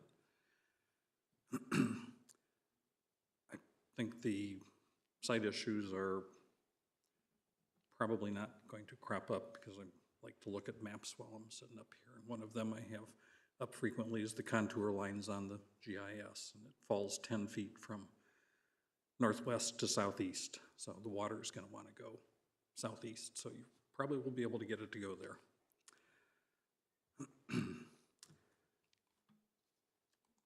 If I had the ability to just say, somebody will develop what I want, I probably wouldn't pick this, but I'm not sure I would vote against it either. because I think it's well done and can't argue with the fact that it's already an approved use. Gas station and fast food, maybe that it's just not its time yet, that if we waited long enough, something like that could happen there, and it could be a nice one in overall context with other things nearby, but that's not what's in front of us now. I had a question regarding going back to the original ordinance. Somebody in staff did a calculation to determine that there were 200 and something remaining. Is that what one of you said? Was 150 the deduction for this development, or was it some other number? Because I'm wondering how that 150 is counted. There's so many rental units in the single floor buildings, the 6 or 7 of them, and then there's a lot in the 3-story building, which Mr. Brown has said is over 100. Seems like a lot of those in that big building would have had to have been counted to get the 150 and reduce the allowable number in the Wheeler Landing PUD. But if that's not actually the way that building is viewed, then all of those would not count. Am I figuring this out correctly? Correct. So the ones that would count would be these buildings. So these will be deducted from what's the permitted number in the Wheeler Landing. So there's what, 1, 2, 3, 4, 42. 42 of those. Was that the number that was used to come to the bottom line of Was the 242 or 200 whatever some it was? before this project or after? So the 200 some did not include deducting the 42 units. It was prior to this Oh, project. that's already Yeah. the net before this might be approved. So Right. it would go down to about 200 then, remaining for the Wheeler Landing PUD. Approximately. I don't know the exact number. Yeah, I'm off my just head, plus but or minus a couple, doesn't make a approximately. lot of difference. All right, I was just trying to get a handle on what the potential future might bring to us for other residential components of this PUD. So, what would be the reason you prefer to get a waiver on the workshop? Is there something that you would think you'd be back in time to be able to look for a recommendation in 2 weeks? And we've got probably some things to do, and I'm not sure we'd be doing that at that meeting. Yeah, no, I'll tell you, we talked about with staff, and the suggestion was to ask for it because there was a minimal request. We obviously have deal timing, trying to continue to move forward on the project as quickly as possible. But those were the main reasons, was that we thought it was a relatively small change in the ordinance. And given that small change, that was the suggestion that we talked about with staff. Okay, just trying to explore that a little further. Any other commissioners have I questions do. or concerns about waiving the requirement for the workshop meeting?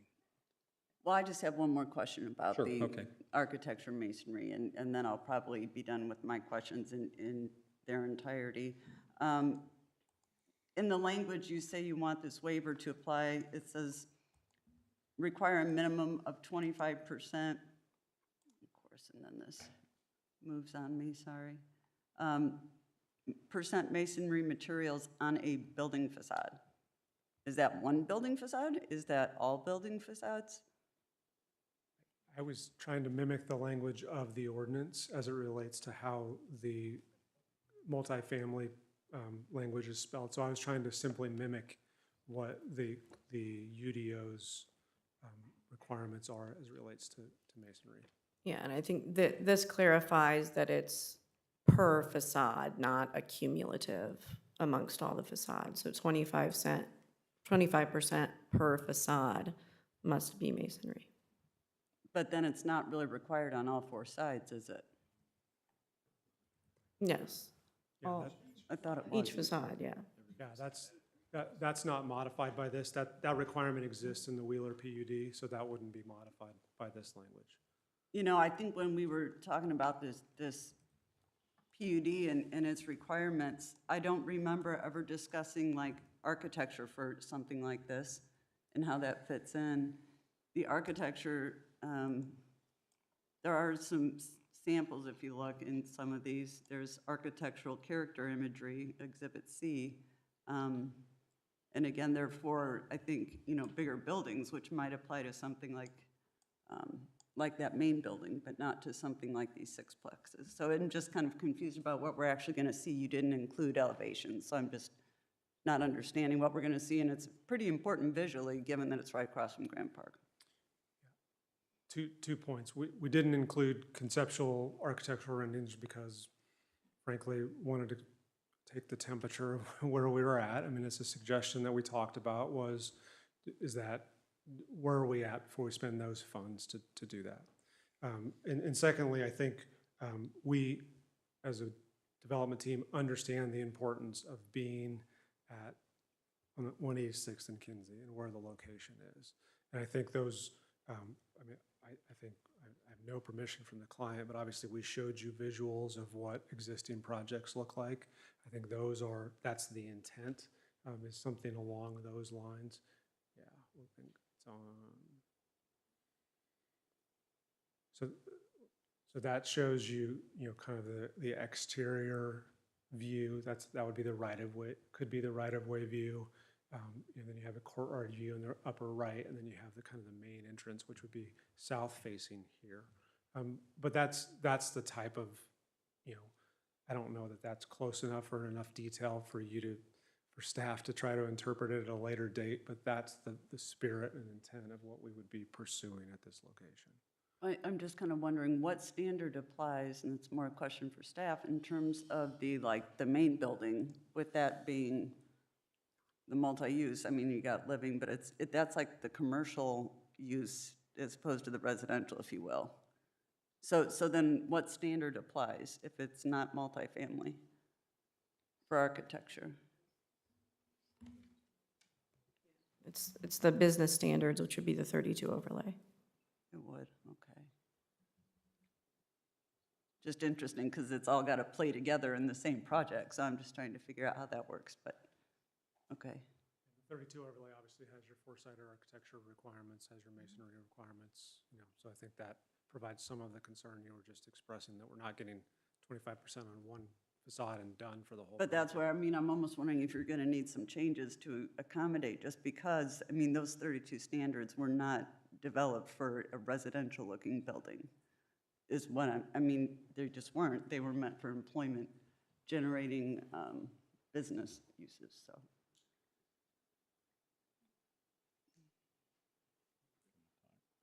So in the Wheeler Landing PUD, section 8.2, it talks about architectural standards.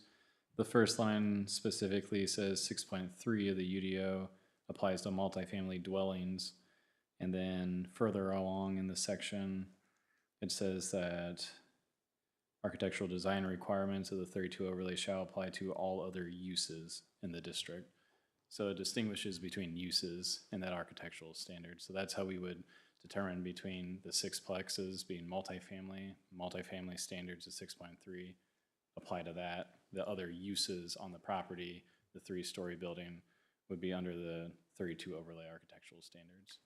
And I think multifamily requires 360-degree architecture. Those are things you might want to look at. Councilor, you've convinced us to withdraw our request and not go to the workshop. I think we want to work through these things before it comes back. We want to be. It's a big, important project in a big, important space. Absolutely understand. And so I think we would like to work through those things and iron them out so that you don't have the questions on what you're voting on.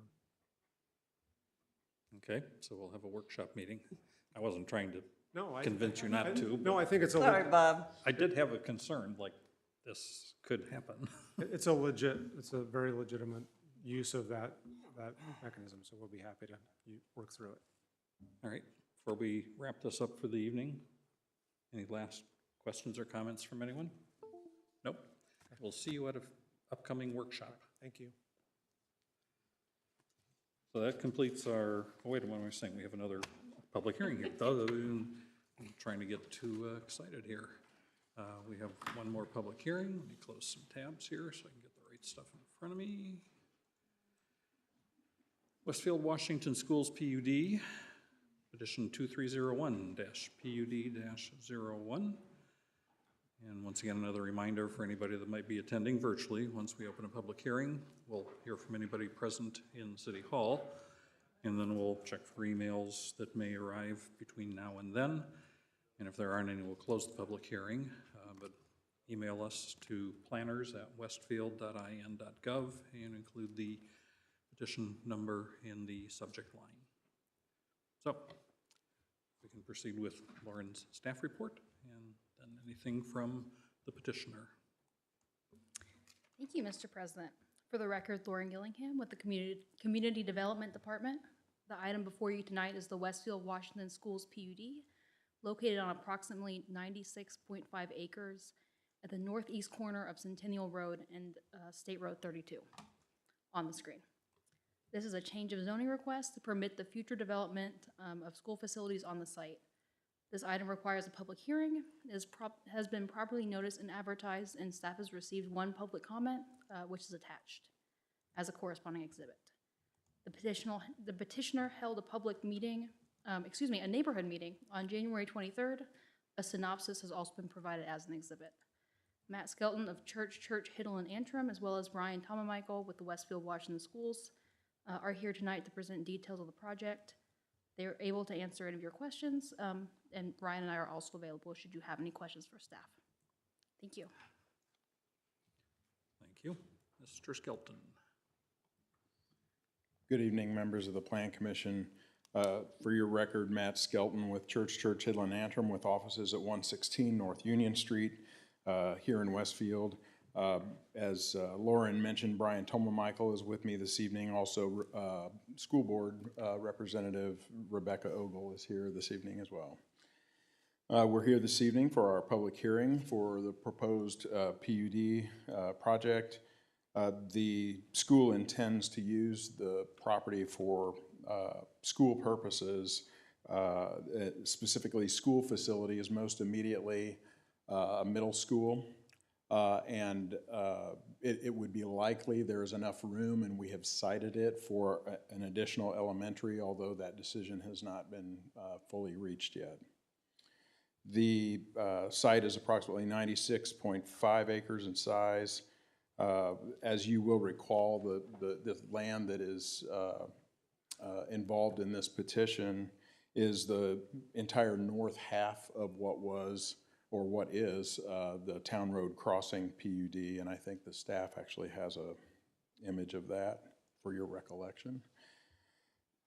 This PUD, as zoned today, provides for and permits multifamily 24-hour retail uses, service uses, automotive uses, office uses, and nursing homes and assisted living facilities.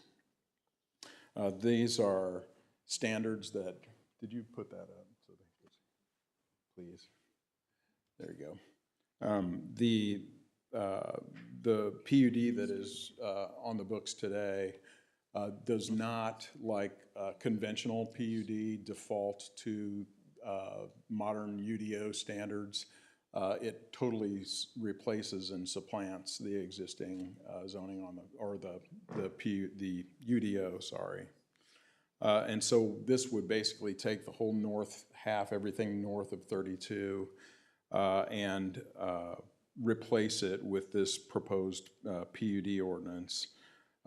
We tried to make this proposal very simple, so it's easy to digest, and it basically defaults to the AGSF1 district, which we thought would make folks happy. So far it's been received well.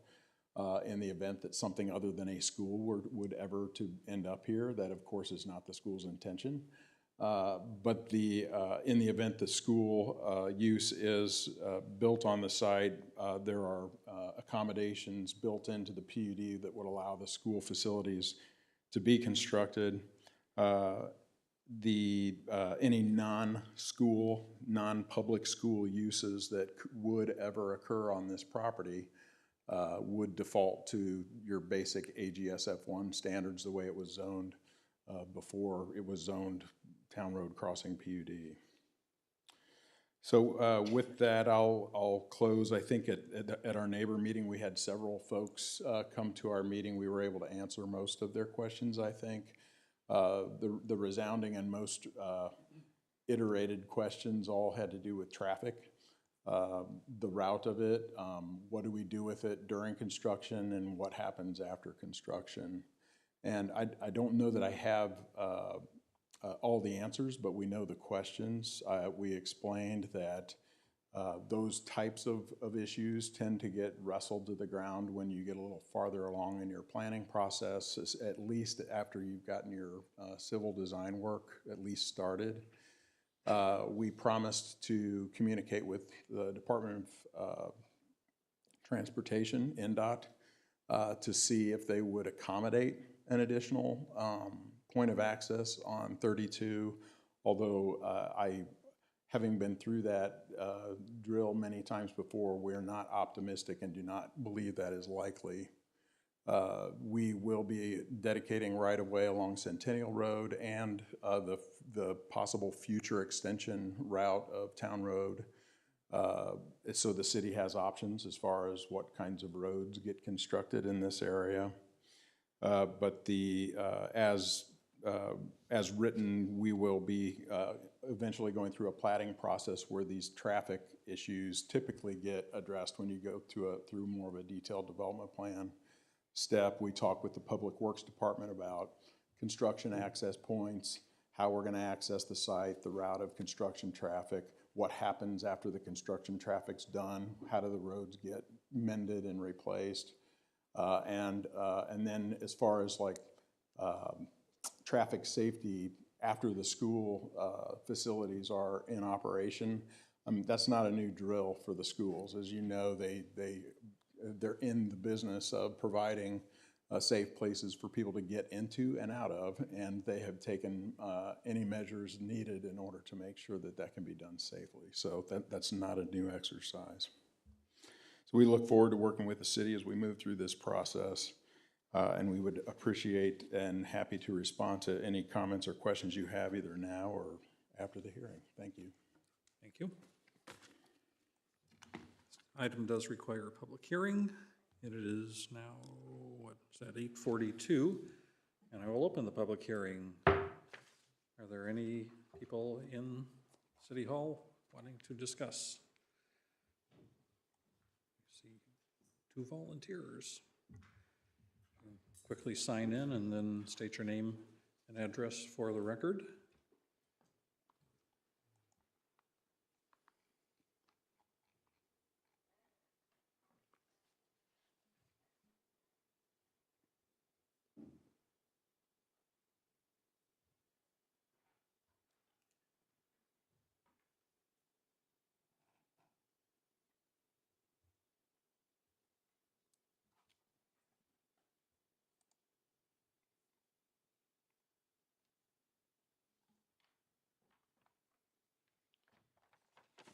Good evening. Josh Coonsey, 19201 Centennial Road. I am due north of the proposed project. Thank you for the attorney's clarification on a couple of my questions here that I did not get answers from the meeting at the school, but I'm not sure if this is a time or place as far as the traffic, because I know this is in regard to the actual zoning and not how it's designed or set up, but I wanted to get more on the record if at all possible. Directly in relation to funneling all of the traffic of this school into and off of Centennial Road. I understand the road adjacent to the property will be improved, but to what extent will it be improved? What is the plan for traffic control devices at the intersection of Centennial Road and State Road 32? Does it remain just a stop sign? Under current conditions, it is always a wait to get out on State Road 32 during what would typically be school hours or maybe some after-school events. Even if a signal is put in, having only a single point exit, in my opinion, would make it even more difficult.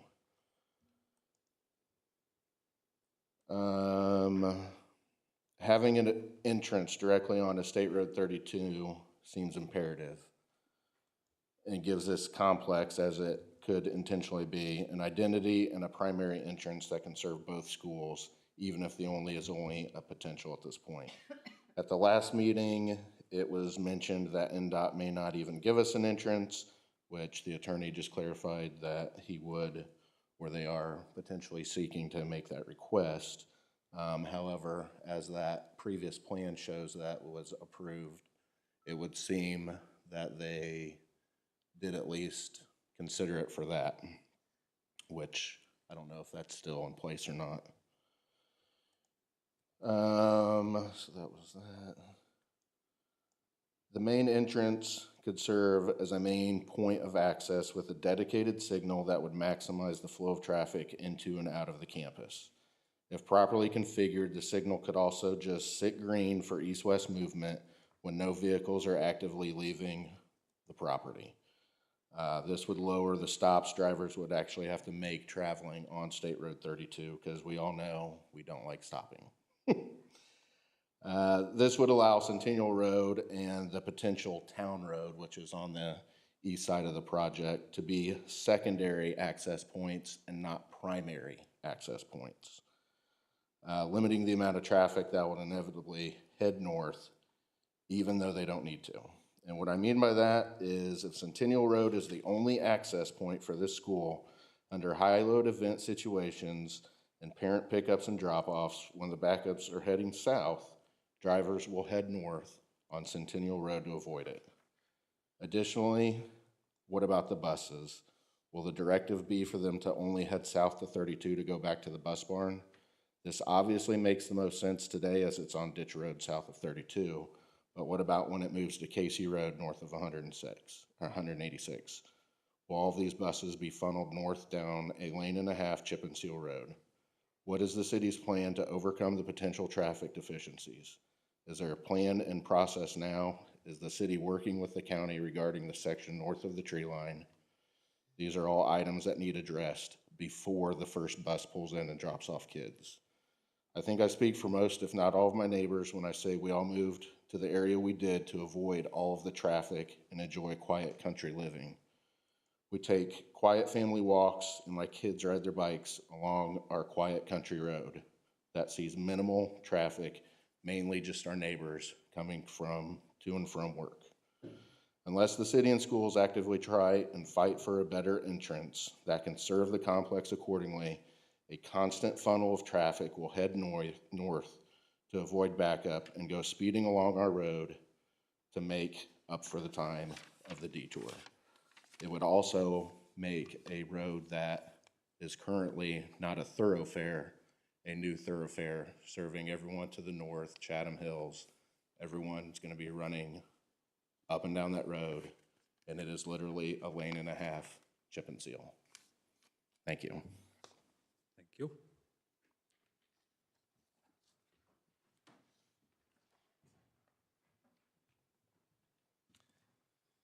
Good evening. My name's Kerry Matney. I live at 2977 West 186th Street. I'm just 1 mile due north of the school at Centennial and 186th Street on the corner. A lot of what was just said, I'm not going to repeat, but those are very valid concerns. I don't think anyone really opposed the school. It was, what do you do with the traffic? Because anybody that has children that live north, northeast, northwest, going to be coming down Centennial. The school entrance and the exits, Centennial. And as he just said, it's only a lane and a half at best. A lot of farm equipment literally will take the whole road. You literally have to get off the road to allow the farmer to get through. So that's a big concern. Because, you know, I don't have school age kids any longer. I'm retired. It's every day Saturday. But having said that, if I'm taking my kids to school, I'm going to, let's just go the back way. I'm not going to go down 32. Let's go down Centennial. Let's go down 206 to Centennial. Let's go down 186 to Centennial. Traffic. That's going to mean traffic. And I know the city only goes about, I think at the edge of this property, probably another 1/4 of a mile, and then it turns into the county. So the county and the city really got to talk through all this. And what are they going to do? How are they going to do it? At the southwest corner of my property is a Stuart Rawlings ditch. It literally floods over the road. There is 2 culverts that go under the road. Beneath the culverts is an 18-inch tile that runs for 3 or 4 miles. And it's just not large enough to handle that water intake. So again, concerns. I know there's going to be road improvement. And God forbid that someday on my intersection there's a damn roundabout. Excuse me.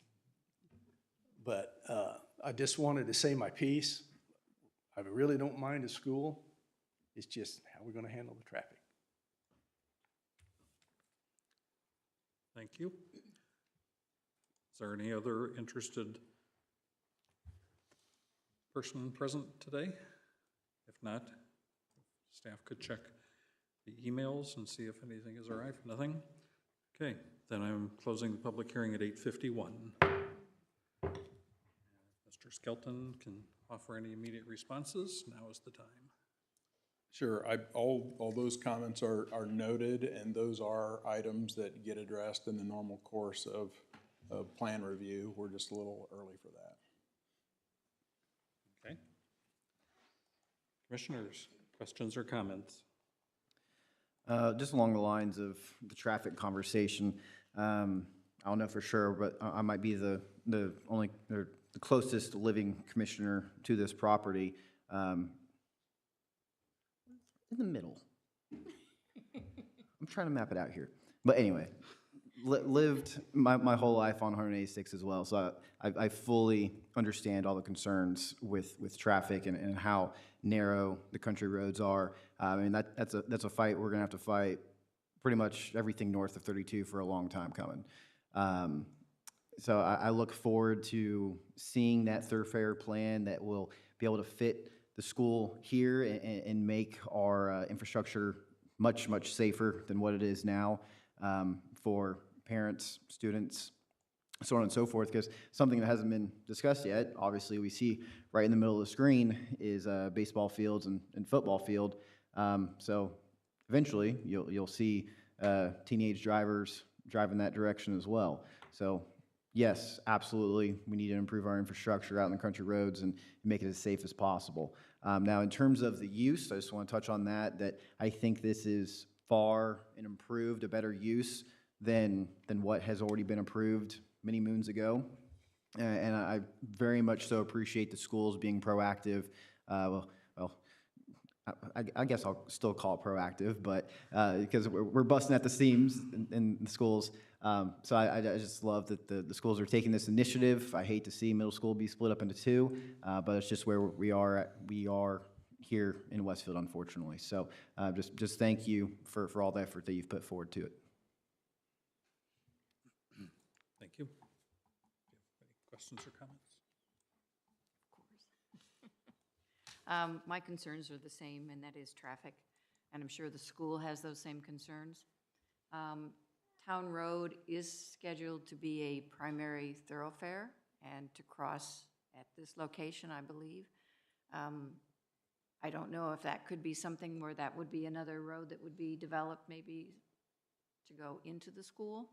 It could be another access point. It might not be as wide as Town Road will eventually be. It's supposed to be I think it's a 2-lane divided, maybe a 4-lane divided eventually.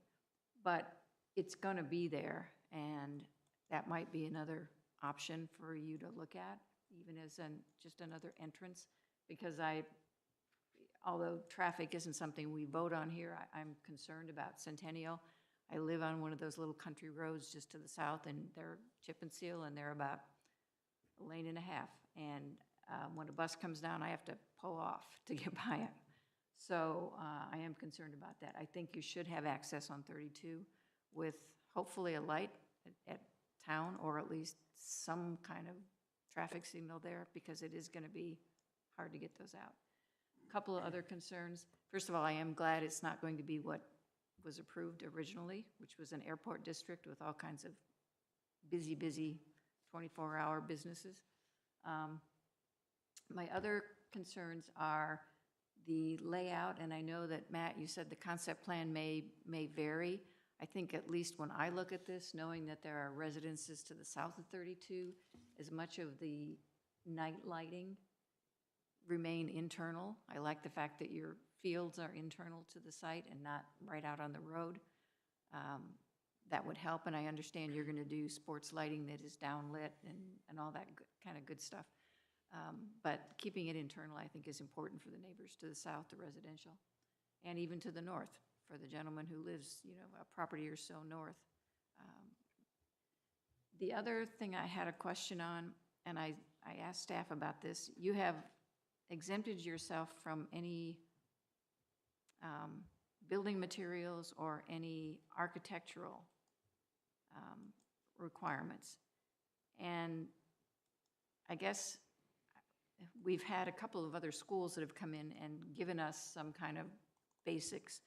One of them was the Latin school. It's being built on 146th Street. The Montessori school, this was probably 15 years ago. Matt may remember, because I think you and I were both here. Just to have none is a little concerning, and I'm not asking for great details, but I know the schools are all attractive, but without any kind of institutional requirements, and staff can jump in here, I think we have landscaping requirements and some setback, but as far as building materials and architectural standards, we have nothing for institutional uses in our UDO. So if you guys could come up with something that. Yeah, and if you have a specific ask, we could consider it. I mean, the schools have built every one of their facilities in this community better than probably anything the city's ever built. So, I mean, if there's a problem we're trying to fix, just we need to know what it is. It's not a problem so much, Matt, is that we don't have anything, and while I know the schools do that, if this changes hands and somebody else decides to build. It'd have to be a public school. Is that? Yes, it's in the definition. Okay. Yeah. I guess I'm just uncomfortable having nothing. I understand. Try to resist the urge. Yeah.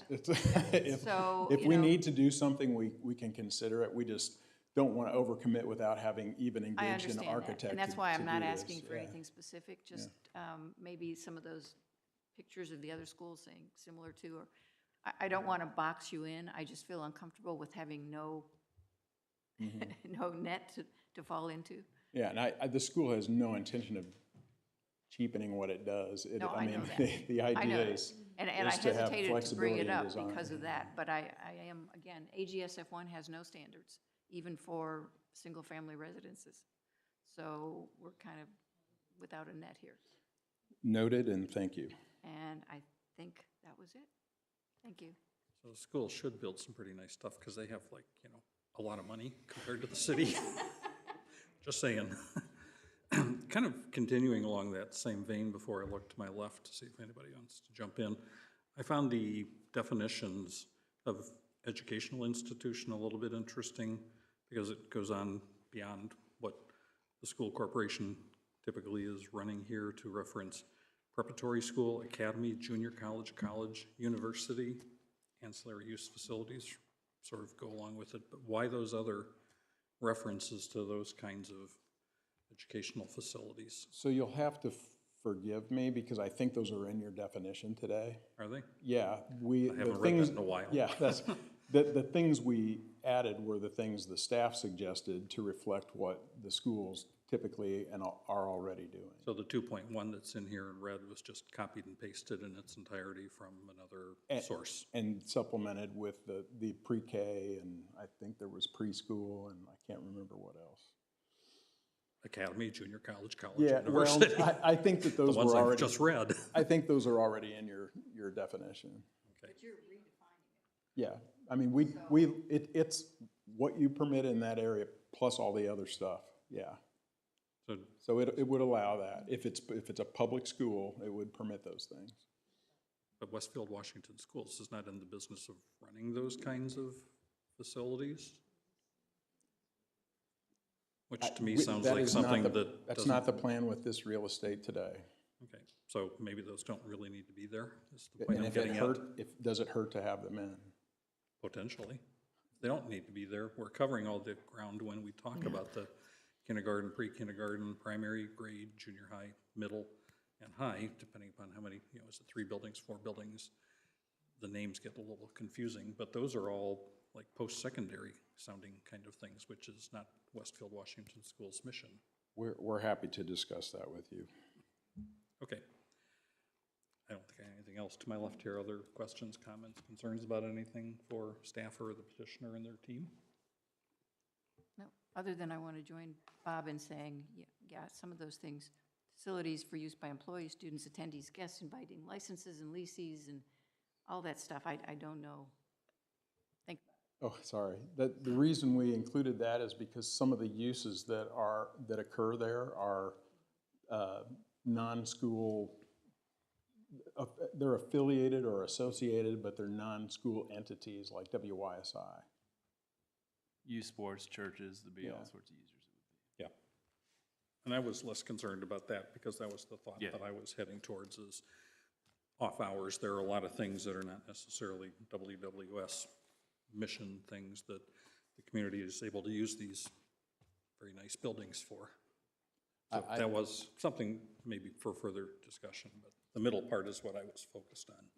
We may have been comfortable not adjusting. I mean, this is already happening everywhere, or in many places.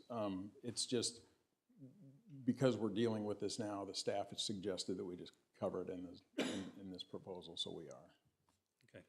One thing we haven't talked about, and it is the effect of taking out half of the PUD for the remaining Town Road Crossing, whatever it's called, PUD, which still exists. And so I haven't studied that very old PUD to know if there's any impacts to it by, I mean, we take those projects together when we approve them. So obviously, when you're taking half of that project away and putting it back to ag with the school, that certainly is now a separate project. I mean, it's not a together project, so. Correct. And I haven't looked at all of the language to see if there's anything specifically impacted, but.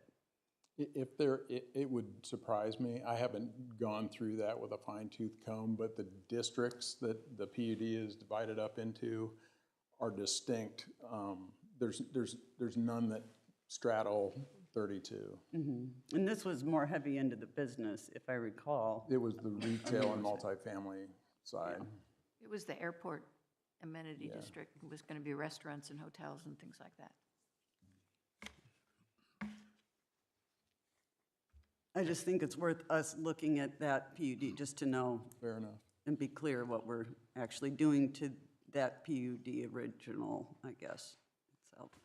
Backtracking for a moment, I did have another comment or question that was probably more for staff. But the tab may or may not still be open from the original PUD that showed the proposed rerouting of Town Road. I thought some little preliminary part of that already has impacted Westgate, that there was some change in how that was laid out so that Town Road could kind of swing by and begin to approach Eagle Creek for a 90-degree crossing to make that safer and easier to handle, and therefore bring it around this way such that that part of Town Road from 32 to the north probably would never really be needed, and that's where the schools are presumably going to want to have an entrance. It's, I'm sure, way out into the future, but has there been any thought or any preliminary planning towards that, or am I remembering Westgate wrong? The Westgate PUD was built farther to the east in order for Town Road to swing up and then go across Little Eagle Creek at a right angle. So your recollection? No, that's Yes, correct. it's not been developed, but the land has been left for that. That's right. The right-of-way has been dedicated to make that crossing happen in the future. Yep. At a 90, I guess a 90-degree angle. It swings out so it can go at 90 That's right. degrees over the creek. And then I think there has been some parceling done probably before your conventional subdivision requirements. thinking into the future about the likely route of town road crossing. But I think I'll defer to the Public Works Director because how they intend to implement the city's thoroughfare plan, and they probably ought to comment on that. And that cursor is showing something I'm looking at here too. Cardinal Real Estate Holdings has Yeah. that little piece that off the map starts to curve towards where Town Road would have come. And by it's not Westgate. dedicated, but It's still yeah, Cardinal Real yeah, Estate's yeah. name that's on it, as it is to the piece further to the west as well. So somebody was getting a little bit serious about this. And I think if you recall, we had a proposal about a year ago for an equestrian center and some homes back in there, and it utilized the proposed town road, you know, the new layout. Mhm. All right, material for future discussions to figure out, does this school proposed layout actually drive a different decision there, or do we need to have the schools relook at something because of the needs for town road? And we have met with the city on this. I just don't, I think that your staff ought to comment on their own. Yeah, okay. If there's nothing else. The we see agenda you- says that we would forward a recommendation to council, so I'm assuming we're not doing that. And That's a mistake. Okay, Yeah. thank you. And we're fine. I think there's some additional discussion. If there are, on the architectural front, I mean, if there are specific things, I mean, we can take a stab at, I don't want to negotiate against myself. I mean, if there's something big that bothers you, then we should know about it. Nope, it just feels funny not having anything. A little disconcerting. So Thank you. will we have a workshop meeting with your team? Or do we need to consider It's waiving that 20th. requirement? Was that the 20th? 21st.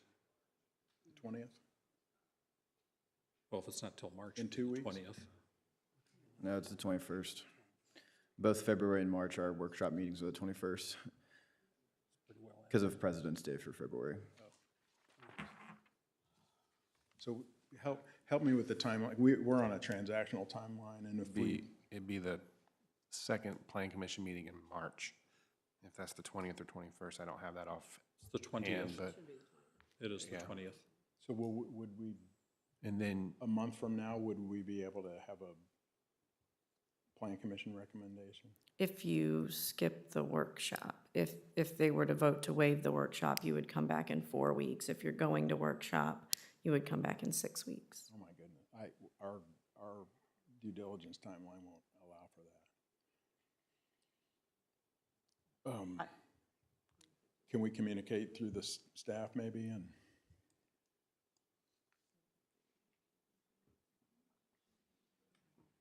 I personally think that the issues are traffic and a few other things, and I don't know that a workshop is going to give them more information or us more information. So I personally am fine waiving the workshop. I don't know about anybody else.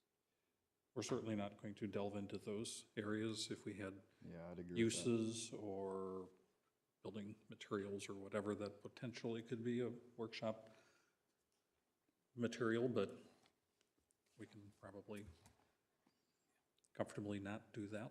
And That would be helpful. That didn't even occur to me that it would take that long. In April, we have an important date coming up and we need to be finished. Do we have to make a motion tonight?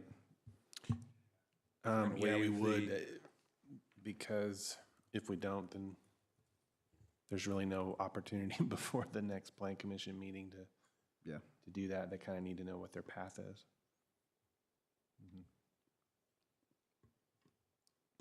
so is there anybody that's feeling that we need to have a workshop meeting for this?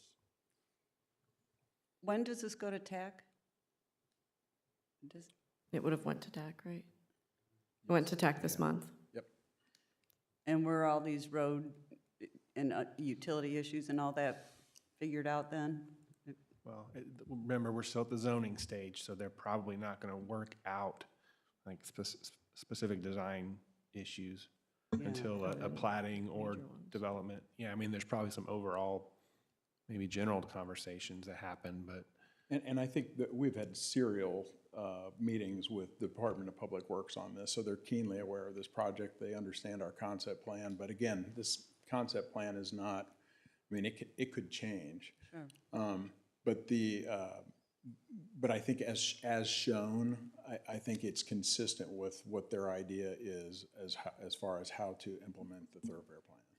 I'd be okay with skipping the workshop, but I mean, I guess it's more that I like the internals to be talking and the Jonathan Nails and the Pierce and stuff, working with the county, especially on Centennial and how we're gonna handle all this. And, you know, they're just, that seems to be a critical point to this project, is that access. yeah, If we there's can, to be a 32 access to this site, that probably will precipitate pretty substantial design layout for the site. we can work on getting some sort of statement from them before your next meeting to consider this for a recommendation, if that'd be helpful. So you're supportive of, let's get a motion to waive the requirement for a workshop meeting? Is that what Yeah, I'm I mean, gathering? I guess I tend to agree, if there's no real zoning issues that this group thinks need to be discussed further, or if they've already been mentioned and we feel comfortable that, you know, the minimal architectural things that have been, if there's no more further discussion needed for that to give them guidance, then yeah, I think I'm okay waiving the workshop meeting, and we can work with Public Works and probably the county to get some sort of response provided on some broad road improvement plan or something. I don't know what it would be, but. I think you were there for one of the meetings, so it's probably Jeremy, and NDOT will come into the fold at some point. Too. But I suspect what will happen at the end of all of this, there will be two intersections, probably. Ultimately, one day Town Road and Centennial. There probably will not be another outlet. That NDOT will probably only allow the two that are slated to be there. And now they may shift, but there will probably only be two. Okay. I make a motion to waive the workshop. I'll second. So you look like you're ready to make it, so I bet you'll second I was. it. You beat me. All right. Dr. Keller? Yes. Mr. McCarty? Yes. Mr. Schmitz? Yes. Ms. Boljerick? Yes. Mr. Deck? Yes. Mr. Horke? Yes. Mr. Johns? Yes. Motion carries. Thank you for accommodating us. We'll work with the staff and get a revised version. Is that good? Thank you very much. I believe we are now done for the evening.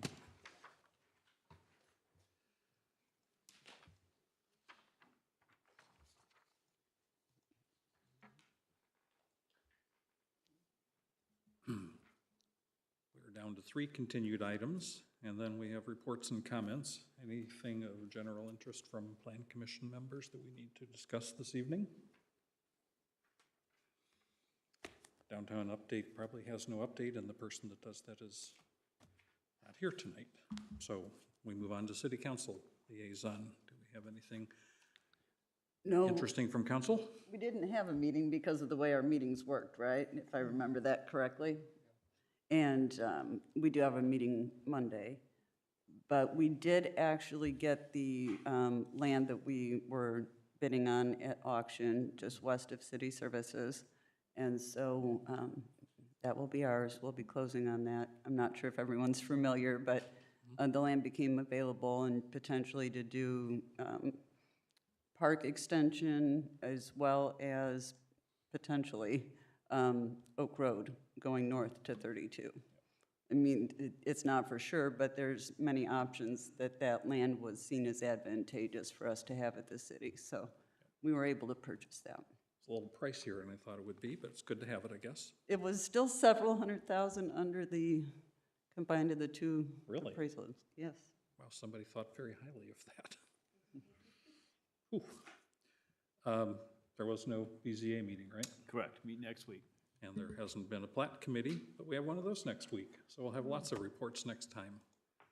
Community development, have any words of wisdom for us? I don't know about words of wisdom, but I do know that we have a scheduled meeting, workshop meeting coming up on February 21st. That's a Tuesday. We have also learned that the same day, there is a mayoral debate scheduled at Grand Park at 6 p.m. Currently, we have 2 possible projects that might be ready for consent agenda at that meeting and no other business that I'm aware of. So we probably have a couple of options to consider on how to handle this. I think if either one of those projects ends up being ready, and I think we will know that by the end of this week, they will want to move forward in a reasonable time frame because I think there's some time sensitivity to their projects. So options that I see are we can move our plan commission meeting to maybe 5 p.m. on the same day. And I know that may be a struggle getting people here, but I think we do have to have at least 5 of you present in person because the executive order has expired. So now we're living under our own rules for virtual meetings and all of that stuff. So we have to have 5 people present in the room. And I don't know if we can take a straw poll if 5 of us can get here by 5 p.m. or not, I don't know. But that's an option we thought of. If that wouldn't work, we could just move the meeting to Wednesday or some other day later in the week that did work for everybody or enough of us to get a quorum. And then a third option that might be available is if this commission was comfortable in doing so, you could delegate final approval of those 2 development plans to staff and we wouldn't need to meet on them at all. The 2 projects pending are the I-Beach detailed development plan and a building addition to Cary Road Elementary School. They would be. Yeah.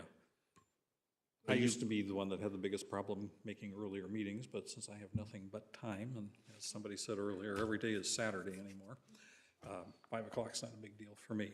But I also think for those 2 consent agenda items, and that was going to be my follow-up question, what are we talking about here?